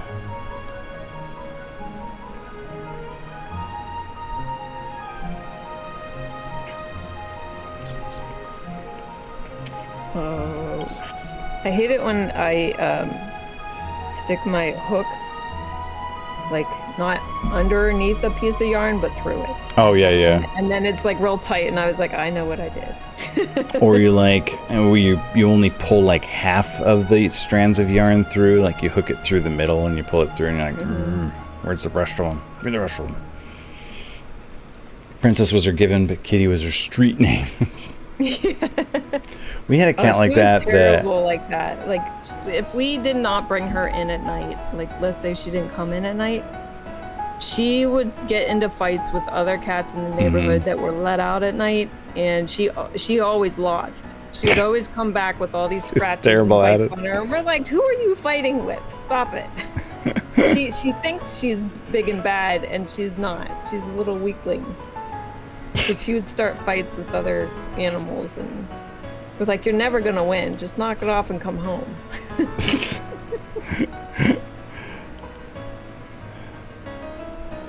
Probably wasn't even fighting other cats. Probably losing fights to small birds. She could catch birds though. She was good at that. But how very human to give an animal a name and spend its life calling it everything but that.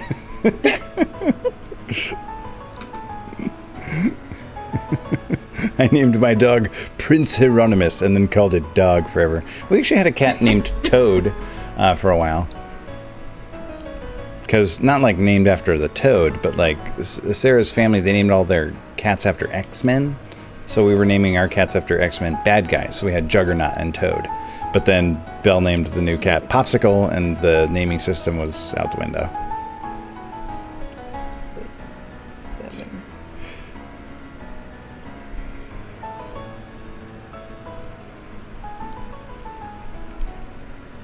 Oops, what have I done here? Yeah, my mother got a cat one time, and she was like, his name is Johnny Velvet, and we will call him JV for short. And all of her sons were like, he's a monster. We're going to call him Monster, because he was really big. And so he just became Monster. The name JV and Johnny Velvet, they didn't stick. He was Monster. Sorry, Mom. 1, 2, 3, 4, 5, 6, 7, 8, 9. Okay, no, we're good. This sounds like Bubble Man music. It is Bubble Man music. That's why it sounds like that. We're in like Mega Man piano covers. I'm into it. Really showing your literacy, Mickey. Can't believe you've never heard of the mutant popsicle who first appeared in Uncanny X-Men number 143. My bad, Vetch. I forgot. How could I forget? The X-Men villain popsicle. His superpower was to get you kind of sticky.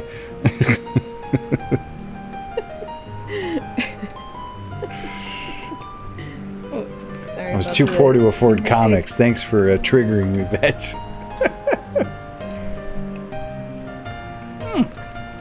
Friend named his dog Denny's American Grand Slam Breakfast. That fit on the collar tag? That's impressive. I thought this thing was done. I thought I turned off automatic white balance. What are you doing? What is it you're doing? Camera, stop doing it. Exposure? Is that what you're doing automatically? Oh, it's exposure. Okay, let's bring that up. Back up to... That'll work. It's a little dark, but whatever. What is this game? This game is Count Stitches. What's up, Zero? This is Makers and Crafting. You already have it in there. Balancing out my whiteness, yeah. Gosh. This setting makes my arms look super hairy. Like I do have hairy arms, but like the level of contrast here, like this hair not showing up makes me look like Robin Williams over here. Ash says, my one cat I got from a breeder first named him Moonbeam, and I renamed him to Soba, like the noodle. Nice. Soba? That's cute.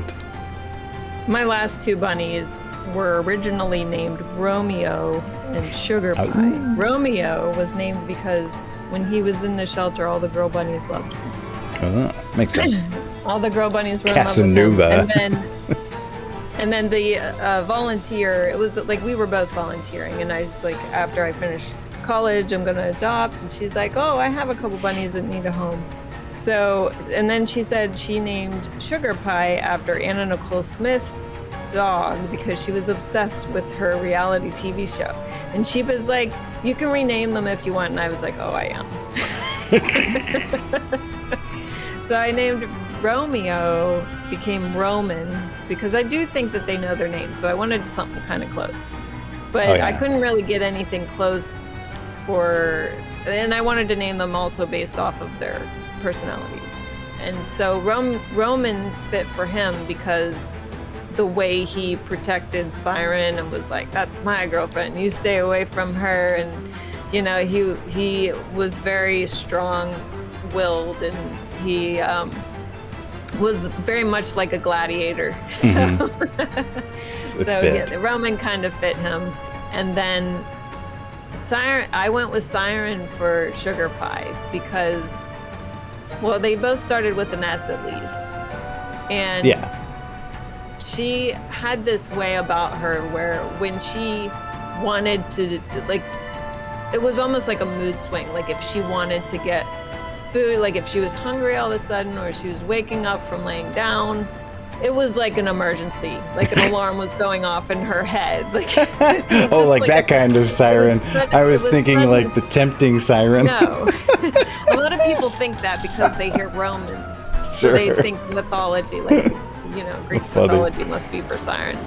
But no, it was just because it was like an alarm was going off in her head whenever she got hungry or whenever she woke up, or, you know, the sudden change in her actions. I thought siren fit, because a lot of people would be confused if they were thinking of the sound, because rabbits are essentially silent animals. Sure, yeah. And I was like, no, it's all about her behavior. They don't make a lot of noise. They're pretty quiet. Oh, that emote is Soba.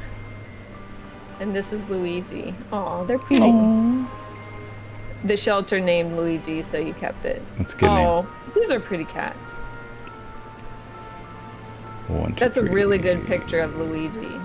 5, 6. Oops. Bonk. That looks like a professional photo. 7. Actually, they both do. 8. 9. 1, 2, 3. 10. 7. Jimbeezy's cat is named Sneezy. Does your cat sneeze a lot? I feel like I asked you that before. I feel like I've heard that cat name before. Sneezy. Maybe we have a regular with him. Sneasel is a Pokemon. You might be thinking of that. I did not know there was a Pokemon named Sneasel. Yep. I'm an original 151 kind of guy. I just finished the 5th season of the anime show. And Sneasel was introduced in the last, I would say, 12 episodes, somewhere in there, of that season. There's too many Pokemon. I know. How many seasons do you have to go? You're like in season 5, so what, you've got 18 seasons to go? Let me pull up the list. Oh, yeah. I only know how many I have access to. Oh, sure. And my friend can give me more access if I need it, but because it's his Plex server that I'm watching through. So hopefully opening the browser didn't mess up my stream, because that happens. You're still, I can still see some movement, so you're good. Okay. Oh, it was a professional photo. Wow, you've got quite the eye there, FutureRush. 2. I have access to 10 seasons. 3. Oh, so you're halfway there. The first 3 are just called 1, 2, and 3, and then season 4 is called Johto League 5. Champions, and then the season I just finished yesterday was Pokemon Master Quest. And then the next one is Advanced, and then an Advanced Challenge is 7. Advanced Battle is 8. Battle Frontier is 9. And then Diamond Pearl is 10. Yeah, I feel like I've caught glimpses of most of those just because my kids have been watching Pokemon for the last 15 years. So, like, various seasons. And they all watch different ones. Like, the youngest one watched Johto Journeys or something like that. And then the one who's the youngest now, he watched, I think it was Diamond Pearl, something like that. I don't know about Orange Island League. Let me see that. The date on season 10, episode 51 is October 25th, 2007. So there's probably another 10 seasons. At least. Yeah, at least. They're like still making them. That's what he gave me access to so far. I know that Ash retired. Wow. Yeah, he just like retired this year or last year. Yeah, whatever you want to call it. I'm calling it retired. They're getting a new protagonist. As a character, he is retired. I don't know what's going on in the show. I don't want any spoilers. I want to get to it eventually, but I think we started doing PokeWatch in Mine and Shadow's Discord. It's been over a year, but I want to say close to a year and a half now.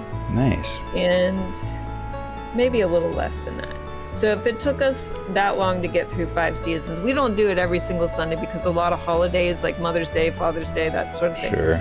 Easter will fall on Sundays. A lot of family reunions will, so we don't do it every single Sunday, but we try to do it most Sundays.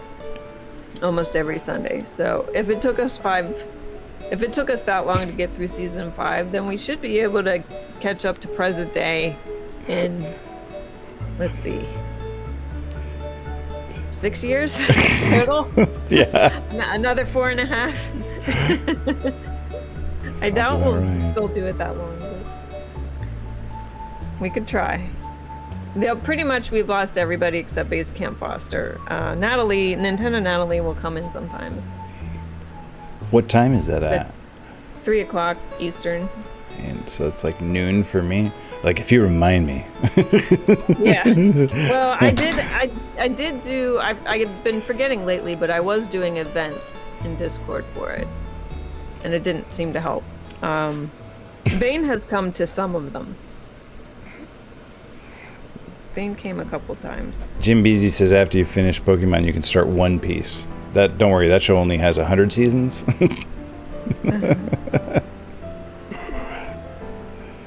Oh, geez. It's like starting Law and Order from the very beginning. Right, or Doctor Who. Yeah. I haven't watched any Doctor Who, but I've been meaning to, but I'm busy. I'm busy with other entertainment. All right. I have my own shows already. I'm busy watching Star Trek Voyager for the 3rd time. right, that should be 80. You're done with row 10 already. I think so. Yeah, that should be. I made a doily here. Look, it'll I'm fit my water bottle. Way around 9. Oh wow, get wrecked. I stopped moving for a bit. Yeah, this is a race. You're losing. I stopped moving for a while. One Piece has 1,100 episodes. All right, well, I'm going to take a little break then. I'll be right back.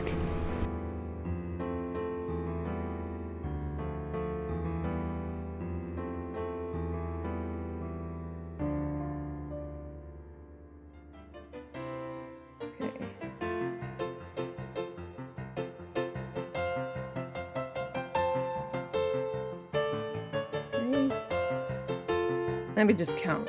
That'll go faster. 1. Ooh. Come on, needle, hook. 2. 3. 4. 5. 6, 7, and then 2 in the next one. 1 and 2, and then 7 more. 1, 2, 3,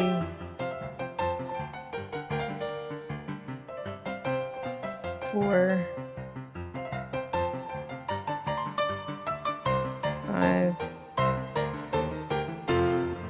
Oh no, 5, 6,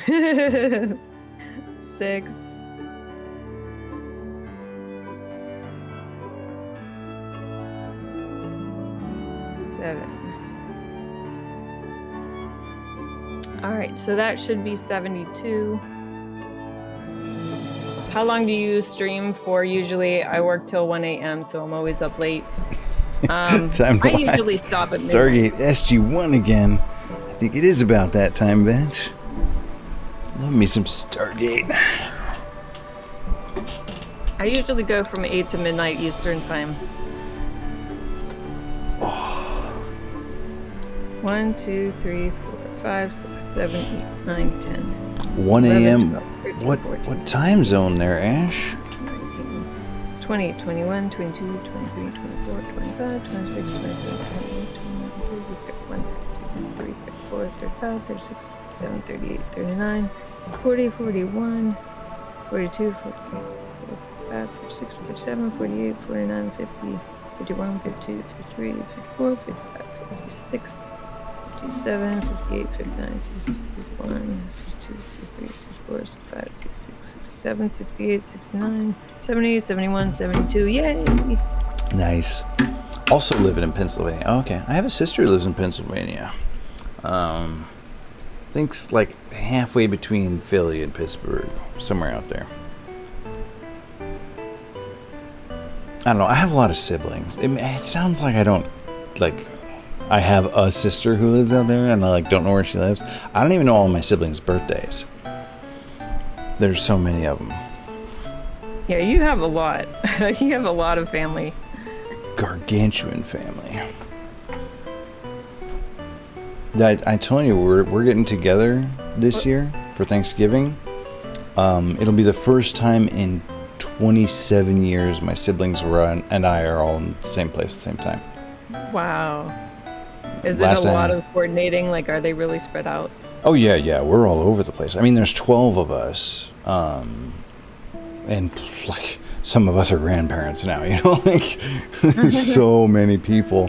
But, yeah, I got siblings in, I'm pretty sure, a lot in Texas, Utah, California, Pennsylvania. I think I even got one down in Florida, too.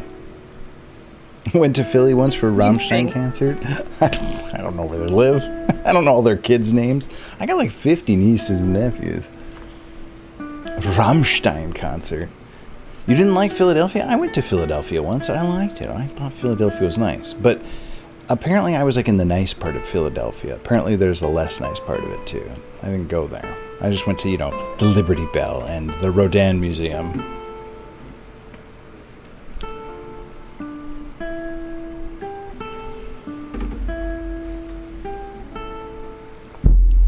Man, I do like where the microphone is, but I have punched it about 600 times this stream. Just because I've moved it.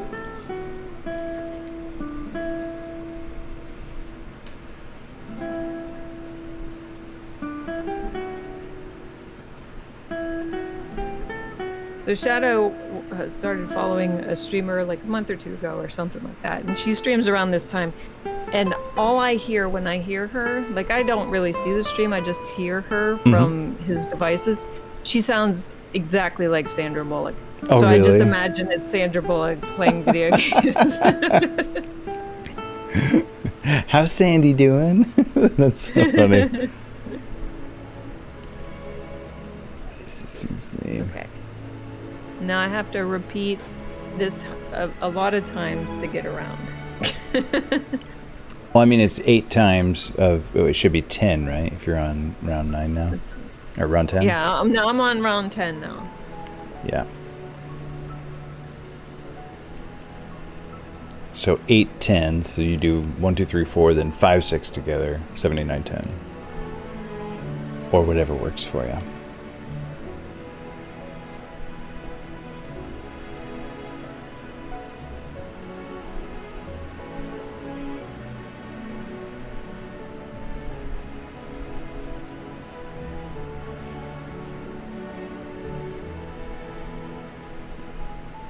Oh, you're in Lancaster. Okay. Actually, I think that might be... Where the heck does my sister live? I'm going to look it up. Let's find out where my sister lives.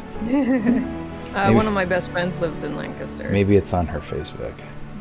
Maybe she doesn't even live in Pennsylvania. How embarrassing would that be? Where do you live, Devin? It doesn't say on her Facebook where she lives. So I don't know.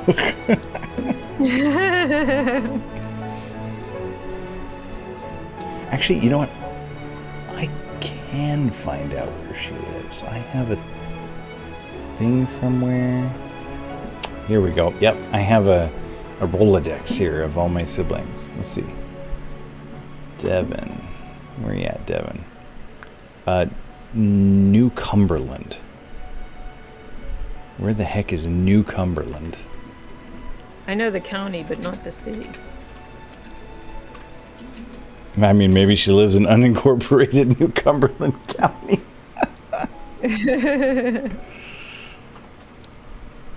It's a borough in easternmost Cumberland County.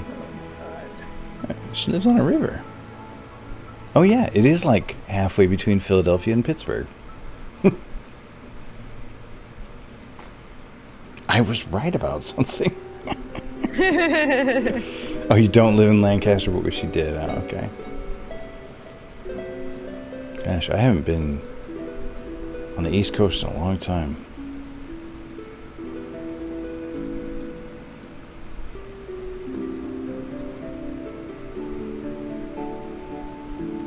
I guess I'll be in Florida next year, but it won't be the East Coast. It'll be Orlando. Which is Gulf side, right? No, Orlando's like not even on the Gulf. It's like Central Florida. Yeah, it's like in the middle. They had to put Disney World there to get people to come there. Because who goes to Florida and doesn't go to the coast? That's a good point.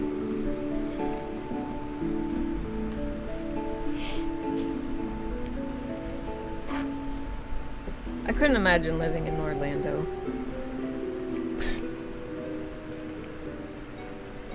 I lived in Florida for... I only went to Philly long enough to make an exchange of transportation to get to New York City. Like switch trains? Yeah, kind of. The Gulf side of Florida. So I lived in Florida for like 9 months. But not like nice Florida. I went to Pensacola, Florida. And when I heard that name, like they told me, your school, your A school is going to be in Pensacola, Florida. I was picturing like white sandy beaches and like drinking out of a coconut. I was like pumped. Pensacola, Florida. I got there, it was a swamp. It was there was like an alligator at the airport. I was like, what? This is in Florida? Where do you live? You live in Kalamazoo, Gerd. Right? Kalamazoo? Dox you right now. I remember because when you sent me your address, Sarah was like, is that a real place? Is there actually a place named Kalamazoo? Oh man, dude, Mickey's doxing me.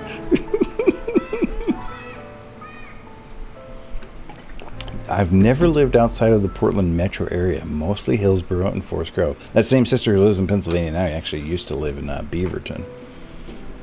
Wow, man, I'm so far. I've lived so many places. I mean, the Marine Corps sent me all those places, but there was a point there where I had moved like 10 times in 10 years. Like just once a year, moved. Lived so many places.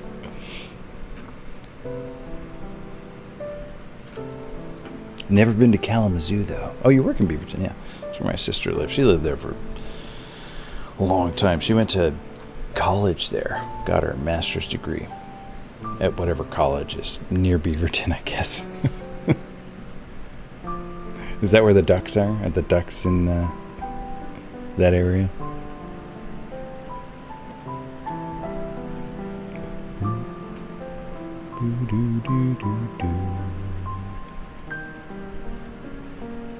So I'm almost there. I'm like halfway around 10.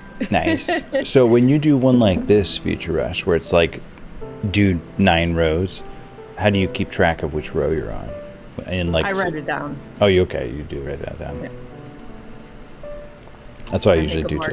I make a mark somewhere. I put my I got my notepad open. I'll just start typing numbers and hope I don't forget to put one in. Yeah.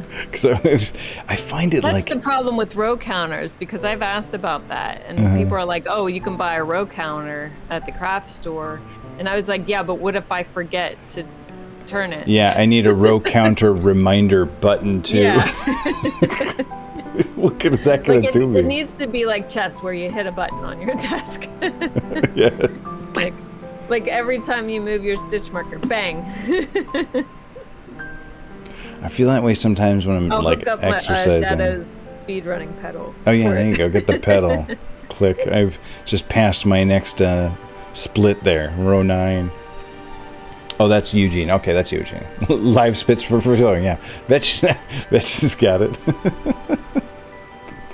The ducks are in Eugene. It was probably one of the PCC campuses. I assume it was PSU in Forest Grove, because that's still. Oh, okay. Yeah. I know. I guess I think I knew she wasn't a duck, so that makes sense. Is there like a Christian school near there? Because I know she majored in like theology. Her thesis was on like the similarities between Catholics and Mormons that neither of them like to admit. That's good.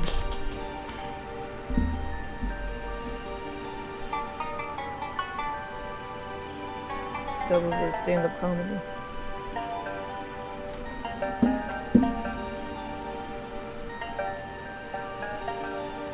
Oh my gosh! It's a Psyduck. Okay.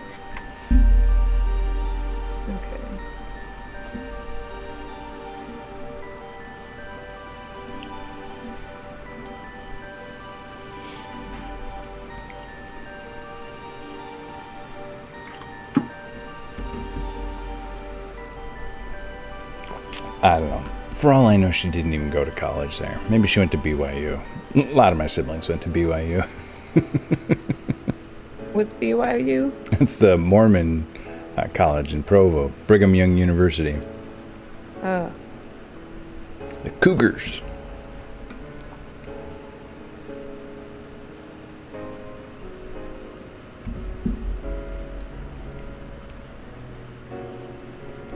I feel like I'm holding my yarn too close to the camera, but it's because the project got big and yeah. and I have to like try to fold it down and get it away from the camera. It is quite a bit bigger than we started. We got like a corn tortilla here now. We can make a taco with it. Yeah, this is a taco. It's like the perfect size for it too. Ooh, we got a Magikarp. Oh, that Magikarp's got a gun on the Mew. Well, the Mew's also got a gun. Oh my goodness, those are great. Cute. I love Mew. I think that Pokemon is so cute. I love that. It's only in the movie, if I remember right. I don't know if Mew was in the TV show. Mew was definitely in the movie. Like, that's when they introduced Mew. I don't know if he ever appeared in the TV show, but I guess you would know. There was a sequel to that, because we do cover the movies as well. I need to look and see if there's another movie between season 5 and 6, but Mew appears for just a moment when all the Pokemon are flying to the sky. Yeah, there's like a flash. Secret place. Uh-huh. And that's the only time you see Mew again. Oh my gosh, that Pikachu is so cursed. Yikes, Alex, yikes. Cute. Now I lost what I was doing. I think that was the end of a section. I think this beanie's gonna be too big for you. It is. So I'll tell you what. I already knew that. I already knew that when you said which thing, and I said this one, even though it says it's for men. I'll tell you what. I'll remake this one to your head size and send it to you. This one will fit you. Since I have your measurements. Yeah, you do. And the last one did fit. Yeah, it did. Man, I'm gonna make another one of those ones just for myself, just because I really liked how that beanie came out.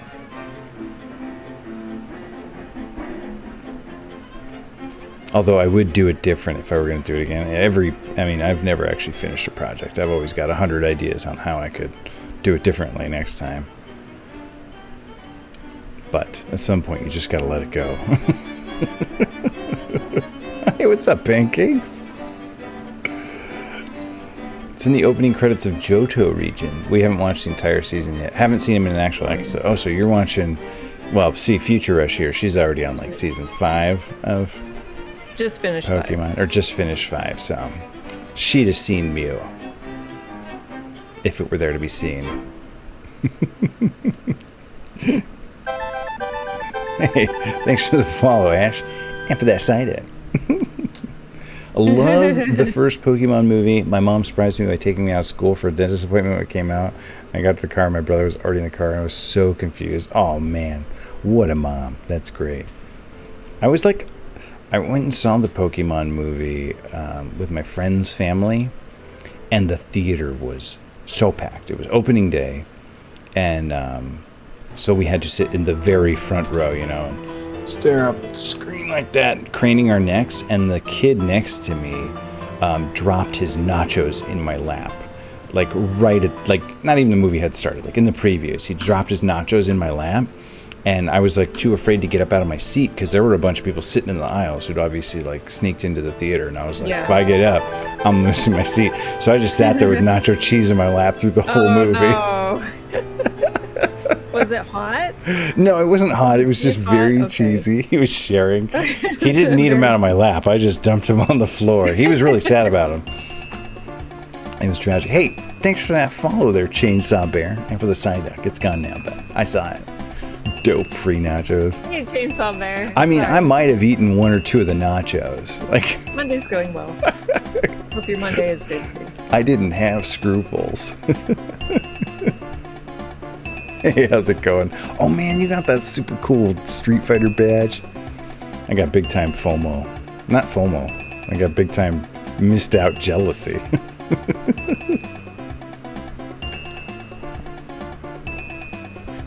This sounds like the music from a game GDO would play.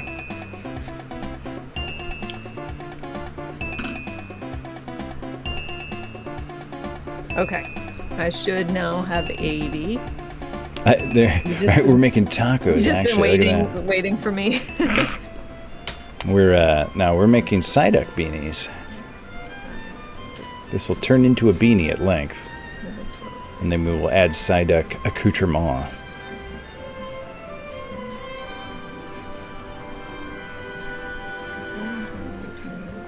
One time I opened gummy bears and they exploded. Hit people 7 rows back. Scruples for the shy. There's no room in my game for shame. I like that. I'm gonna tell my kids that. There's no room in my game for shame. You know, pancakes. One time, my brother and I, we went to the cheap theater in town. The Avenue, it was called. It was like $2.50, and you could just stay in the theater all day. They didn't care. It's one screen, and they'd show 2 movies at a time, and they were like movies that were going to come out on VHS in a week. And so for the first movie, we bought ourselves the large popcorn. And we finished the large popcorn through the first movie, and then my brother had this great idea. Let's fill it with soda, because they just recently installed one of those soda fountains where you could refill your own soda. So we yeah, my arm, it does look like I do have hairy arms, Bug, but they like look extra hairy in this exposure. Hi, Bug Doctor. Thanks for that. You can't talk to me until you use your command, though. Anyway, so they just installed the new soda fountain. So my brother takes our extra large popcorn tub and fills it with Dr. Pepper, and we're like, this is genius. Well, at first we wiped it out with some napkins, because it was filled with butter and Flavacol, and we're sitting down and we're watching the second movie, and like we both have 3 straws hooked together, and we're just drinking out of this giant popcorn tub full of Dr. Pepper. And then all of a sudden I hear my brother go like, oh no. And then just this kabloosh as the bottom of the bucket falls off, and just like a gallon of Dr. Pepper basically hits the floor. Oh, no. And all the people in front of us are like, oh, like, cause all the backs of their legs got splashed with the Dr. Pepper. It was such a disaster. It's my Romanian heritage. I got hairy arms and really pointy canines, like Dracula. Thanks, Bug Doctor, for the sub. His sub says Mickey's arm hair looks like a sleeve. This, because I'm bald up top. Kids will say like, "You don't have any hair." I'm like, "Oh, I still got it. It's just it got tired of climbing all the way to the top." I'm quite hairy. Don't worry. All right. Well, it's perfect time for me to stop streaming. Oh, sure. I have been going for 4 hours, but it only says 2 hours and 32 minutes. Oh, because we had the interruption. Because the OBS crashed for some reason. It just disappeared. Just gone. Should we I didn't even realize that right yet. Should we do a double raid? Who are we gonna go to? Who's on? Do you have an idea?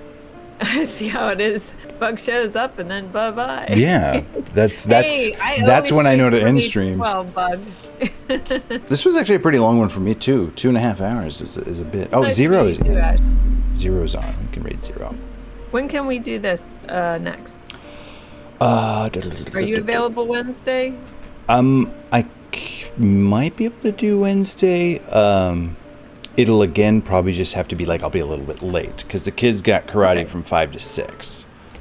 So if I can make the family dinner plans, then I could probably pop on again by about the same time, maybe 6:37. Okay. Probably shouldn't. So about the same thing as today then, on Wednesday. Same thing we did today. Potentially, yeah, we could do that. Okay. Probably finish off this part of it anyway. Yeah, I think we'll probably finish off the actual beanie then, and then we can do the eyes, pupils, and yeah, that sounds reasonable.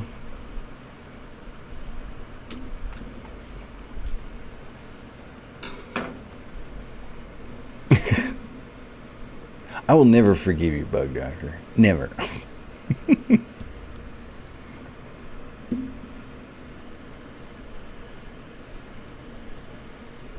Sounds good.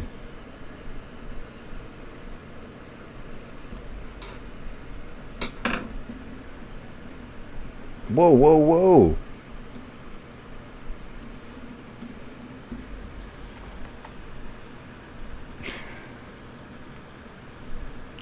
Yeah, so at this point it's going to curve up into a dome. I think it'll still be pretty big. Just wear it over your other beanie. Hey, Timmy. Welcome. Hi, bye. Get your bonus radishes. What are you even still doing awake, Timmy? Go to bed.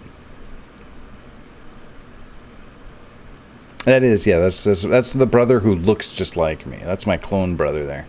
Hey, Vetch, thanks for coming. Timmy and I are 6 years apart.